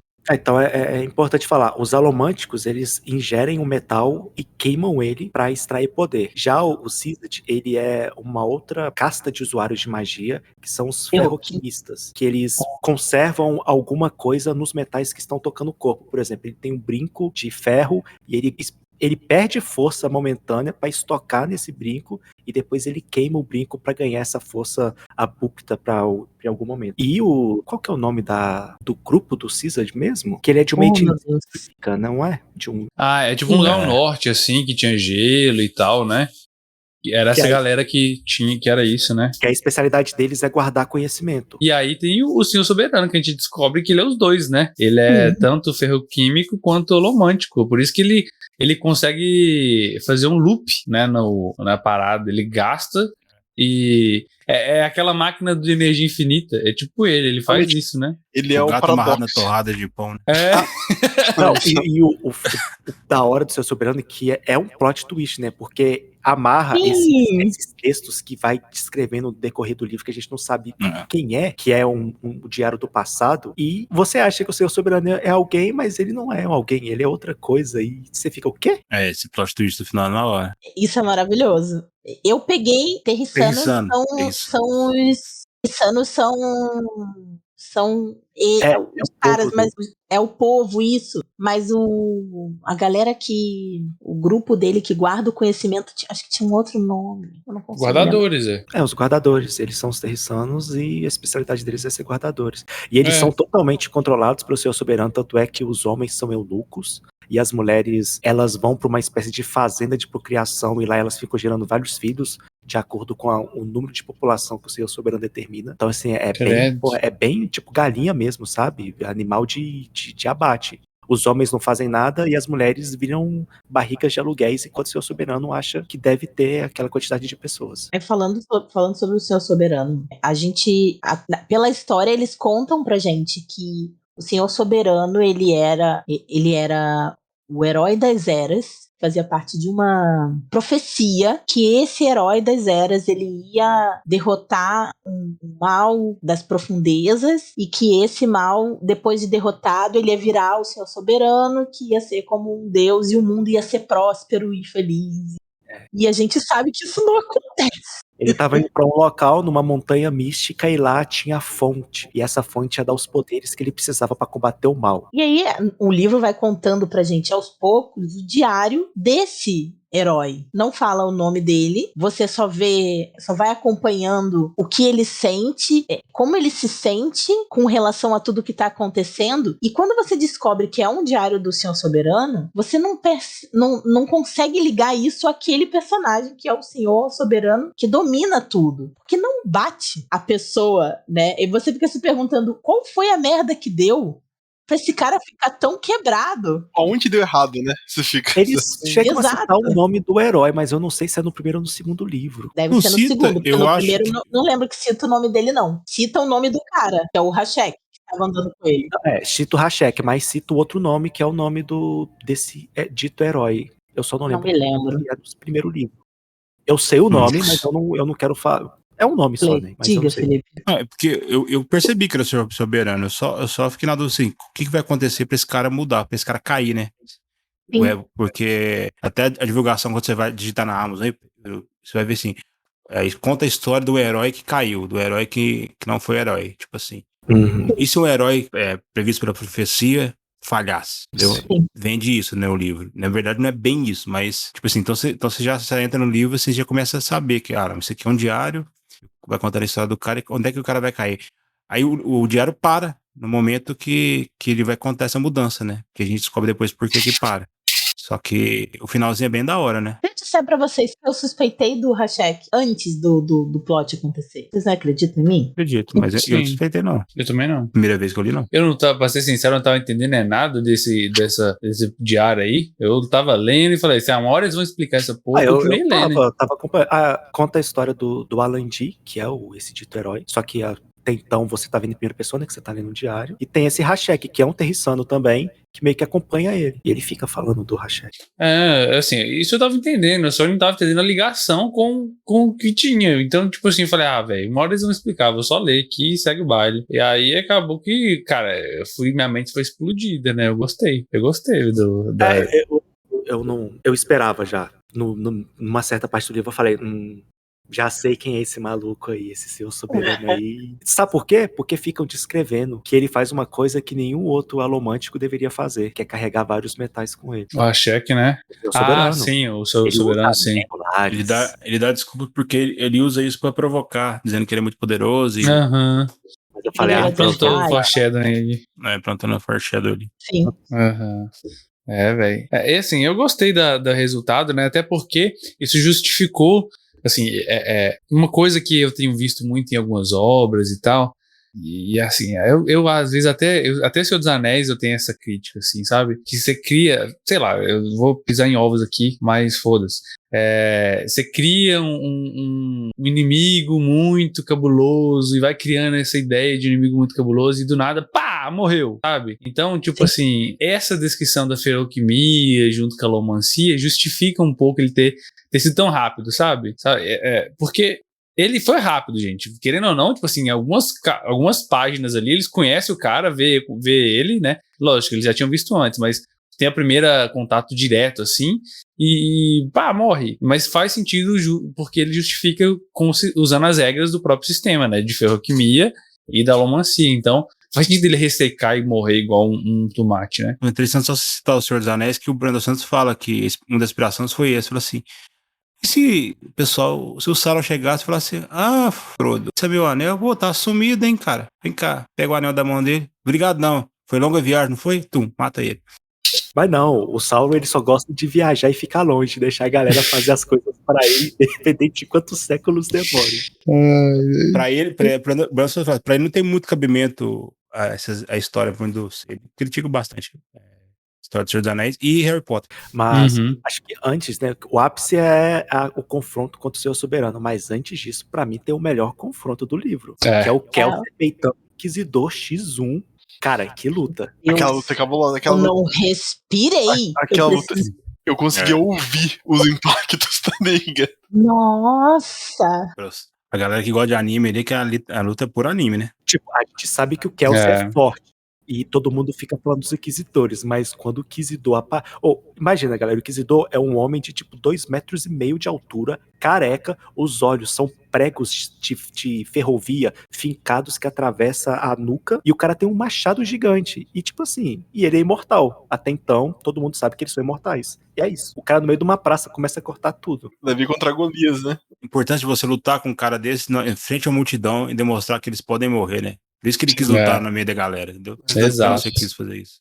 É da esperança, ele é a esperança, igual fala na citação, né? E tipo assim, outra luta maravilhosa é a da Vin com aquela outra romântica lá, cara. Eu curti demais, viu, velho? Como é que Nos chama? telhados da casa, né? Nossa, mano, muito massa, velho. Muito massa, curti demais. Ele escreve bem as batalhas, né, velho? E é uma batalha complicada de explicar, né? Porque, ele empurra ferro, aí ele segura o ferro e não sei o que, aí queima isso, queima aquilo. Pô, é muito da hora, cara. E quando ele vai explicar os poderes do Action, que eles começam a ver todos os futuros ao mesmo tempo e várias pessoas aparecem, bem interessante. Eu curti demais, velho, esse finalzinho aí. Foi nessa batalha que que aconteceu o maior choque, né, pra mim, eu acho. Eu sabia que isso podia acontecer, mas eu não acreditei. É aquilo, eu só acredito vendo, e eu vi e falei, eu não acredito. E o seu soberano chega com tudo, cara. Tem uma hora lá que eles atravessam uma lança no peito dele, ele só olha assim, Tipo, uma lança, e sai andando. Ele não tira, ele só sai andando. Aí depois ele tira e vai embora. Mas você fala do plano do Kelsey ou Carol? Tipo assim, de se tornar um Marte, né? Ele morrer mesmo. Aham, entendi. Porque assim, ele peita o cara com uma segurança. Você pensa assim, ele pelo menos vai dar algum desafio, Ele tem um plano. né? Ele tem um plano. E aí ele morre e você fica assim, não! Não é verdade. Porque não, ele tem, né, o 11º metal que vai quebrar tudo e... Ele me prometeu! A gente quer um Deus Ex Machina, a gente quer nesse momento, né? Vai me dar um Deus Ex Machina. Isso aí. E aí depois, a forma que ele e o Renault usam isso pra agitar as pessoas, porque eles deixaram combinados, né? Isso vai acontecer. E quando isso acontecer, eu preciso que você assuma o meu lugar pra inspirar as pessoas. O Messias que voltou depois da morte. Assim, ó, primor. Eu terminei de ler o livro, se eu não me engano, foi no feriado. E eu não comi, eu não dormi. Eita. Eu não tomei banho. Eu fiquei vidrada no livro até acabar. Porque assim, eu fiquei, não! Eu lembro. Saber o que acontece. Eu perdi um ponto de ônibus, porque eu tava lendo essa parte, velho. Que eu leio no ônibus, aí passou, eu não vi, devia ter descido, velho. Todo esse acontecimento, cara, que ele vai matar as pessoas na praça e o Kelsey fica meio descontrolado também e já tá tudo planejado. Nossa, foi maravilhoso. O plano dele é maravilhoso. Pra sentir tudo o que acontece. Assim, é um livro, assim, que pra mim, cara, vale a pena demais, porque ele tem todos esses motes, né? Tipo assim, tem um plano, tem política, tem batalha, né? Tem magia, cara. Então, assim... Tem um cara que a magia ela tem consequência, ela tem seus ônus e bônus. Tem crítica social foda. Ela não é livre, né? Ela depende de você ter aquilo e não é fácil de conseguir. Aí você pode morrer. Exato. Né? Se você não eu gosto muito de Dragonlance, sabe? Dragonlance o Ratchet usa magia, ele quase morre, tá ligado? Então, sim. Mas o Ratchet ele já chega morto, né? Aí ele só piora. Já é um resto de gente. Ele é um resto de gente, exatamente. Pobre resto. Verdade.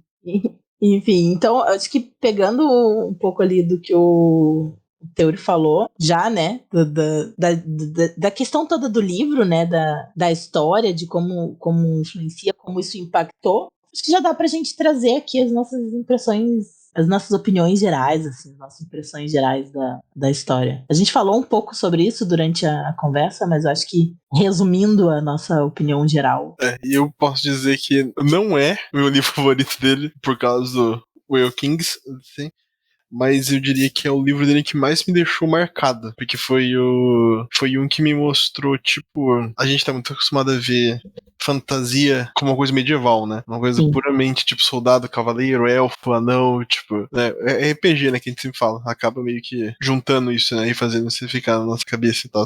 E eu acho muito da hora. Se meu cenário, a gente não pode dizer, tipo, futurista, porque não é essa que eu quero dizer. Mas em relação a um cenário medieval, é muito mais futurista, né? Se você comparar, tipo, diretamente, do jeito que as coisas ficam. E eu acho muito da hora isso, porque me faz ver que tem mais maneiras de, tipo, fazer um livro de fantasia do que só fantasia medieval, né? Assim, eu diria que é um livro... meio steampunk, né? Exatamente, um steampunkzinho. Dá a impressão de que é um steampunk, né?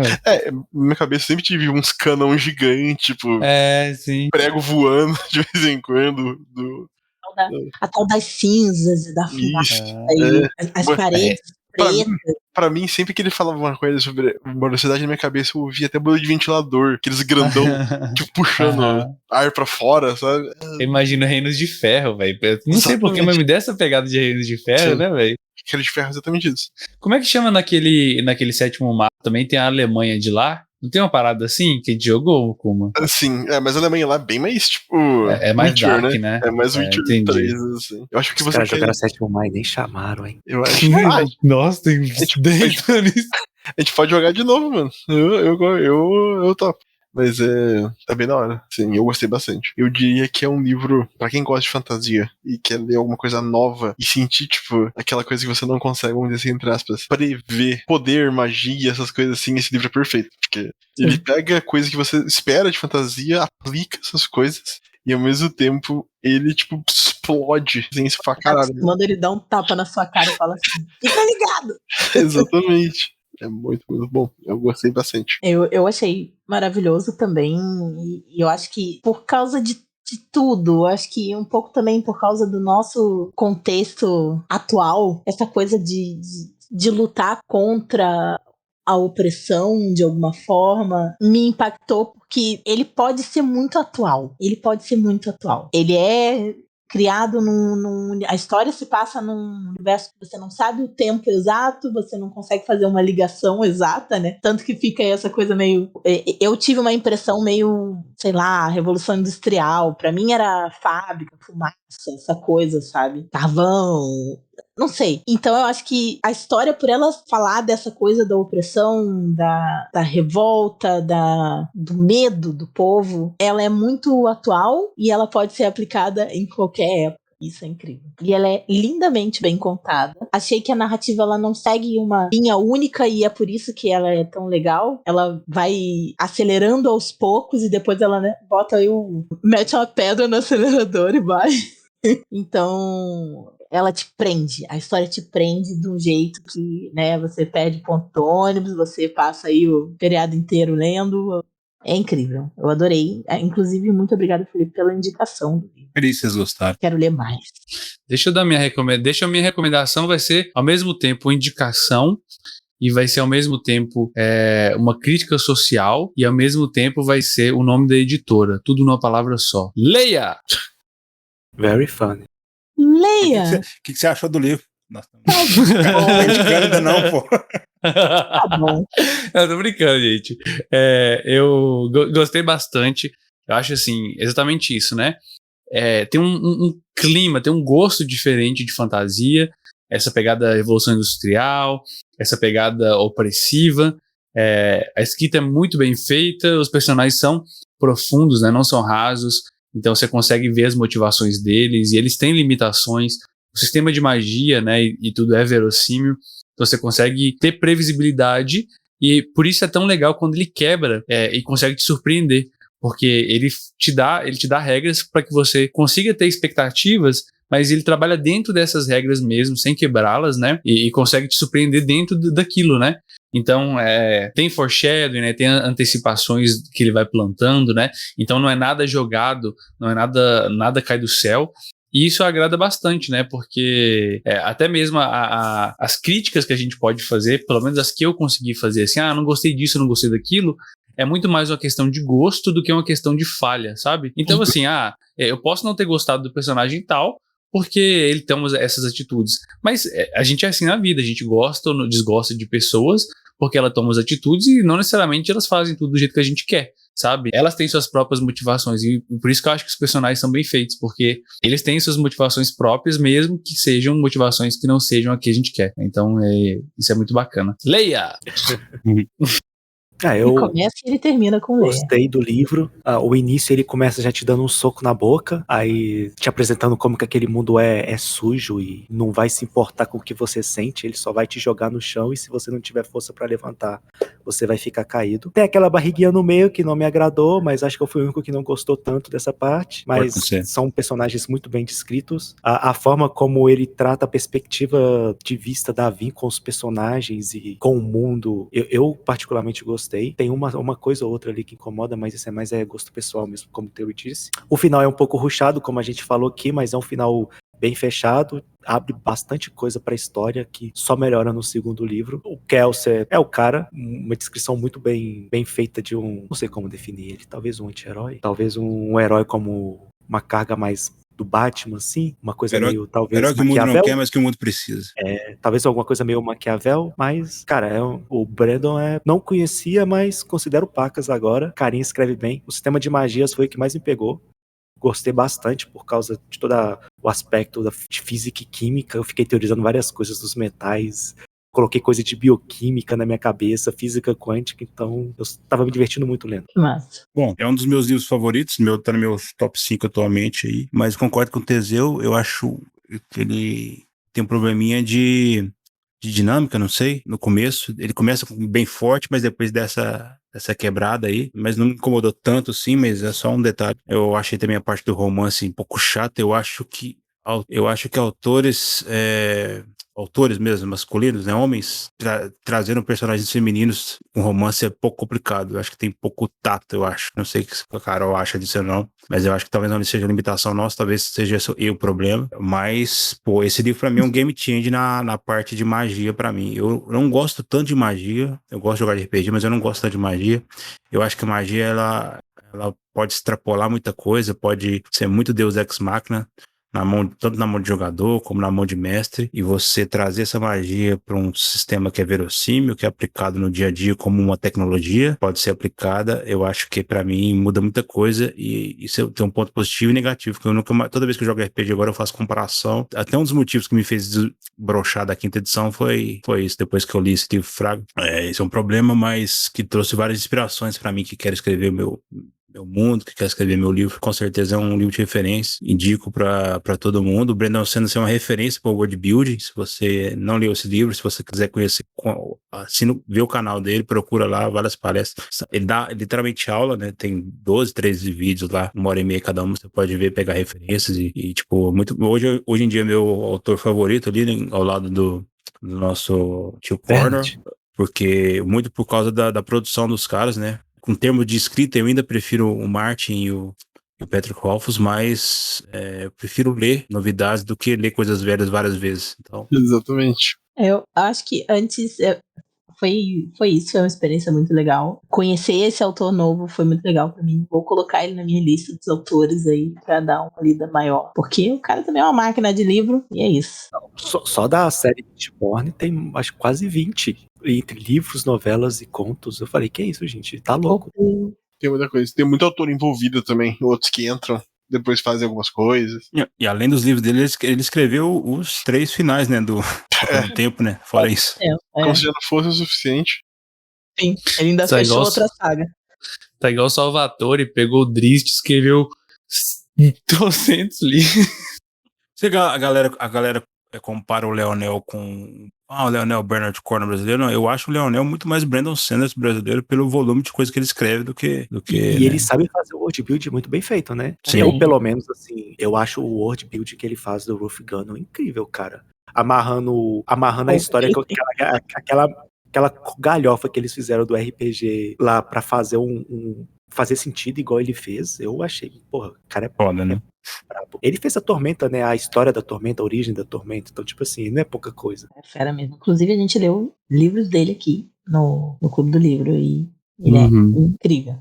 Acho que antes da gente fazer as nossas indicações, eu quero puxar uma última citação que tem a ver com uma citação que foi feita lá no início. Pelo Teseu. A Vin fala pro Senhor Soberano, antes dele morrer, ela diz assim, eu trago a mensagem de um amigo nosso. Ela disse em voz baixa. Ele queria que você soubesse que ele não está morto. Que não pode ser morto. Ele é a esperança. Que é assim que ela fecha a história. Carai. Sério, eu fiquei impactada com esse livro.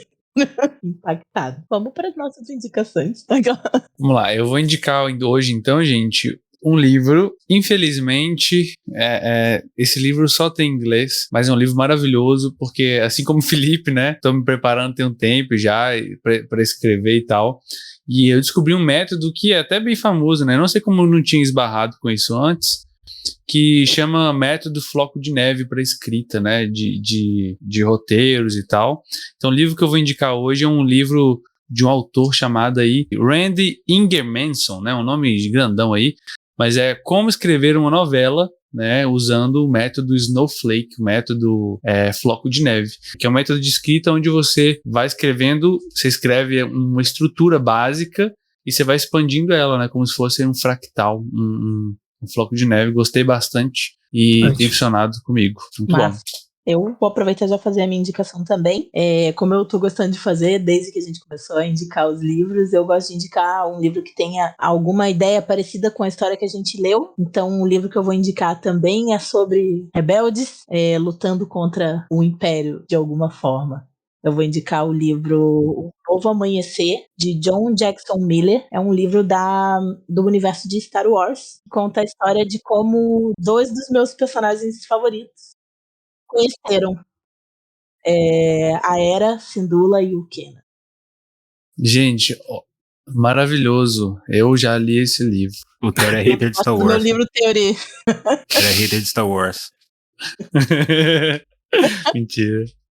Bom, a minha indicação é o livro que eu sempre falo agora, já falei algumas vezes aqui, e eu até recomendo pra gente ler em algum momento no Clube do Livro, me chama que eu venha, eu até faço o papel do host, que é O Caminho dos Reis, do Brandon Sanderson, agora chegou no Brasil, The Way of Kings, do Stormlight Archives, é um dos melhores, é uma trilogia.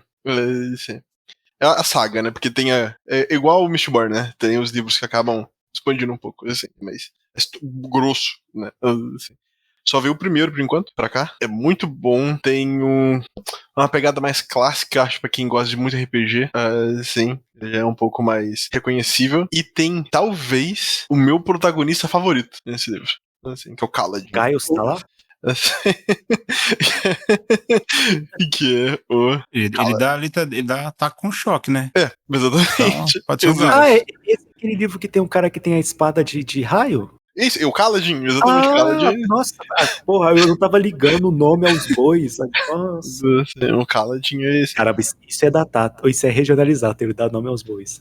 Sim. O Kaladin, inclusive, ele é assim, isso é o headcanon da minha cabeça, tá? Isso eu não tenho confirmação de ninguém, mas pra mim, o Paladino da quinta edição só é desse jeito por causa do Kaladin. Muita coisa que eles quiseram colocar. Divine Smite!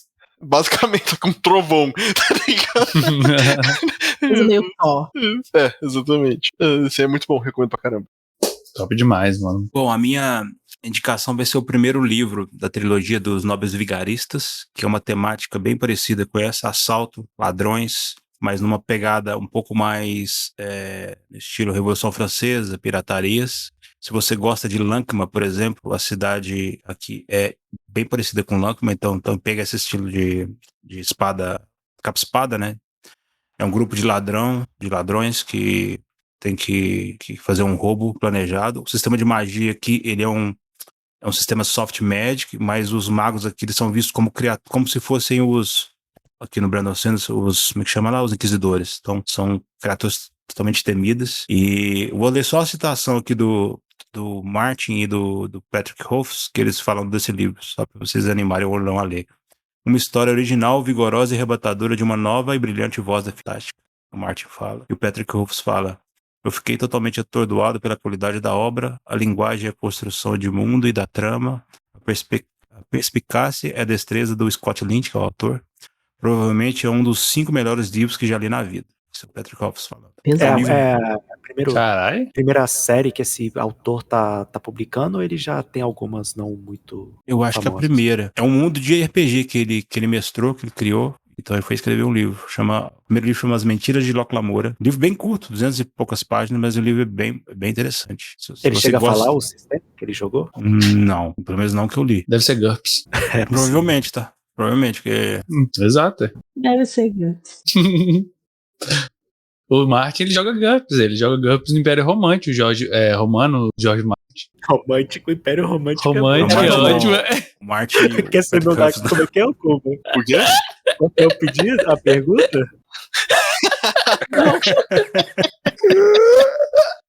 Ai, mano, eu vou respeitar a Carol que tava com desespero dessa frase. Obrigada. Quando a gente tem 50 tons de cinza aqui, eu faço a pergunta. Eita. Então isso Opa, nunca vai acontecer. Eu já li, hein? Eu li em Eu espanhol. também. Nossa, E eu é também ruim. li. Não recomendo, Nossa. não, mas Eu já li também, e é ruim. bom, galera, eu trouxe 2 indicações. Uma que o Theory até ficou surpreso é o livro 2 da saga Mistborn, porque, né, eu gostei, li, é muito melhor. É como o Felipe falou no início, a gente vê a evolução do autor conforme cada livro que ele vai escrevendo. Eu não cheguei a olhar quanto tempo que fez de um pro outro, mas do jeito que ele escreve deve ter sido no máximo 2 anos. 3 dias, né? É uma máquina. 2 semanas de um pro outro. Ele escreveu os 2 ao mesmo tempo. É uma parte que vai tocar na ferida de muita gente, mas tem uma cena lá que lembra muito a Batalha dos 5 Exércitos. É só isso que eu falo. Ai, meu Deus. O Daim. Mas não são 5 exércitos? Ou será que são? Não sei. Mas trazendo os clássicos que eu gosto de trazer, eu tô trazendo o Conde de Monte Cristo, do Alexander Dumas. É um dos meus livros favoritos. E eu vi no CISAD o Conde Faria, que é o cara que ensina o Dantes a ler, escrever, a lutar esgrima e tudo mais. É o cara que fala pra ele que ele vai dar pra ele a única coisa que ninguém pode tomar, que é o seu conhecimento. Muito bom.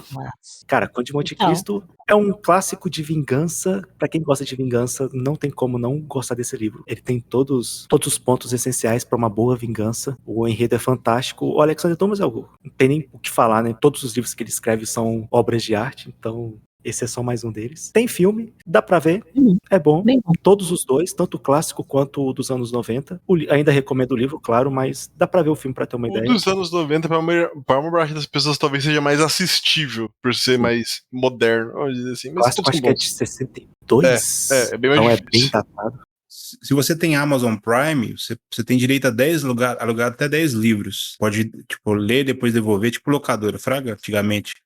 E esse livro não sai de lá nunca. Então você pode pegar lá. Não, é incrível. Conde de Boa. Monte Cristo, hein? Nossa, é. Eu nunca li, vocês acreditam? Quero ler. É bom, é legal. Basicamente, ele é traído, né? Por isso que é vingança. E ele encontra uma pessoa que faz um bem pra ele e ele volta sendo outra. Ele é tipo o Zorro, ele volta sendo uma outra pessoa pra começar a vingança. É incrível. O filme já é maravilhoso. Eu fui ler por causa do filme, né? Que eu amei aquele filme, velho. E aí o livro é muito melhor, mano. Você tá louco, é bom demais, mano. Eu procurei aqui, só pra ver, foram 10 meses entre cada livro dos 3 primeiros. Caramba. Caralho. É o Eduardo Spohr e o Leonel Caldela dos livros, cara. Caramba, É a mano. Christie dos livros. Gente. É o Stephen King. Só que assim, ele publicou, eu não sei quanto tempo ele começou antes de escrever, mas ele publicou o primeiro livro em 2000, cara. Sim, Sim, então. quanto? Quanto tempo assim? 2005. 2006 foi Mistborn, daí 7 e 8. Ou você pensar que em 2011 foi o último livro do Martin da série do Game of Thrones. O Sim. cara já escreveu, tipo, 3 sagas. Terminou a saga de 1, fez 2 dele. Terminou do amigo. E o Martin ainda tá aí escrevendo. Meu amigo. Ele terminou o trabalho dele, ele fez o do amigo. Terminou do cara morto, né? Eu tô achando que se o Martin morrer, vai ser chamado pra terminar também, essa porra. Sim. É possível. Não, e sai em 9 meses. Foda-se. E toda a saga. A escrita do Martin a gente sabe que já é lenta e ele faz muita coisa ao mesmo tempo. E dado o fiasco que foi a última temporada, ele provavelmente tá mudando algumas coisas. Sim. Então é por isso que tá demorando, mas tá um pouco demais, né? A gente tem que dar o tempo pro autor fazer a obra dele, coisa que eu vou muito contra o que acontece com os mangakas e etc lá no Japão. Nossa, sim. Mas, mas 11 anos eu acho que é o suficiente. Eu acho, Teseu, minha teoria, e ele vai esperar o House of Dragon ficar maior do Game of Thrones no sentido, tipo, ficar mais na boca da galera, e ele vai soltar em relativo silêncio. Não vai ter como ele não fazer barulho, porque obviamente, tipo, saiu, né? Mas eu acho que ele não quer comprar, né, a mancha que a série deu, querendo ou não.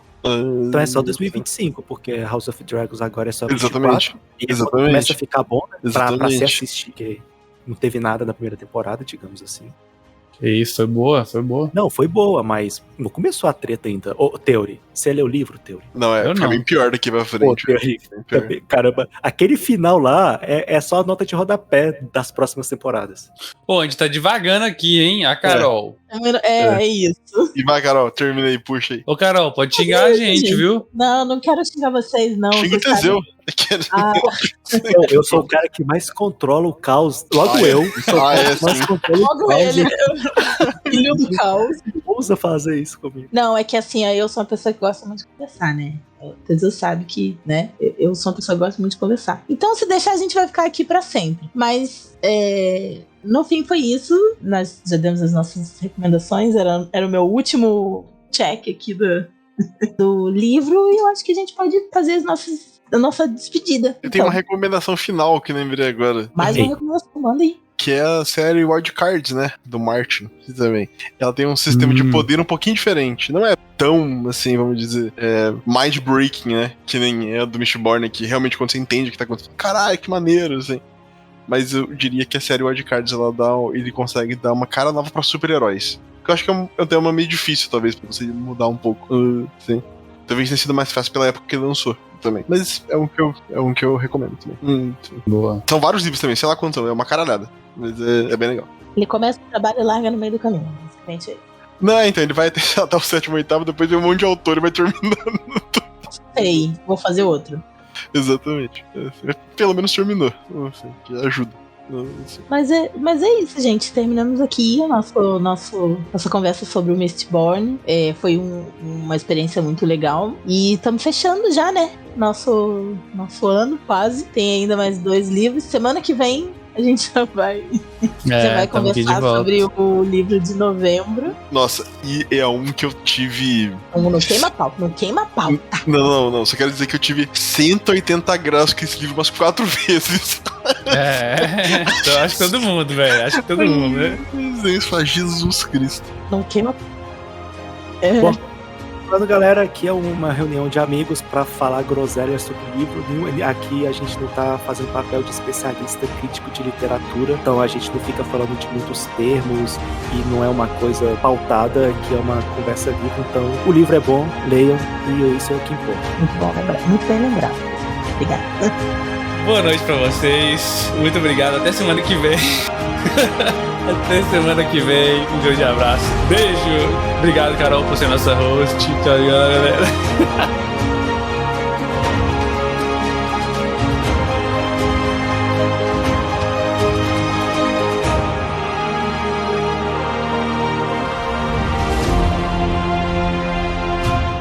Este podcast foi editado pelo Dados Críticos.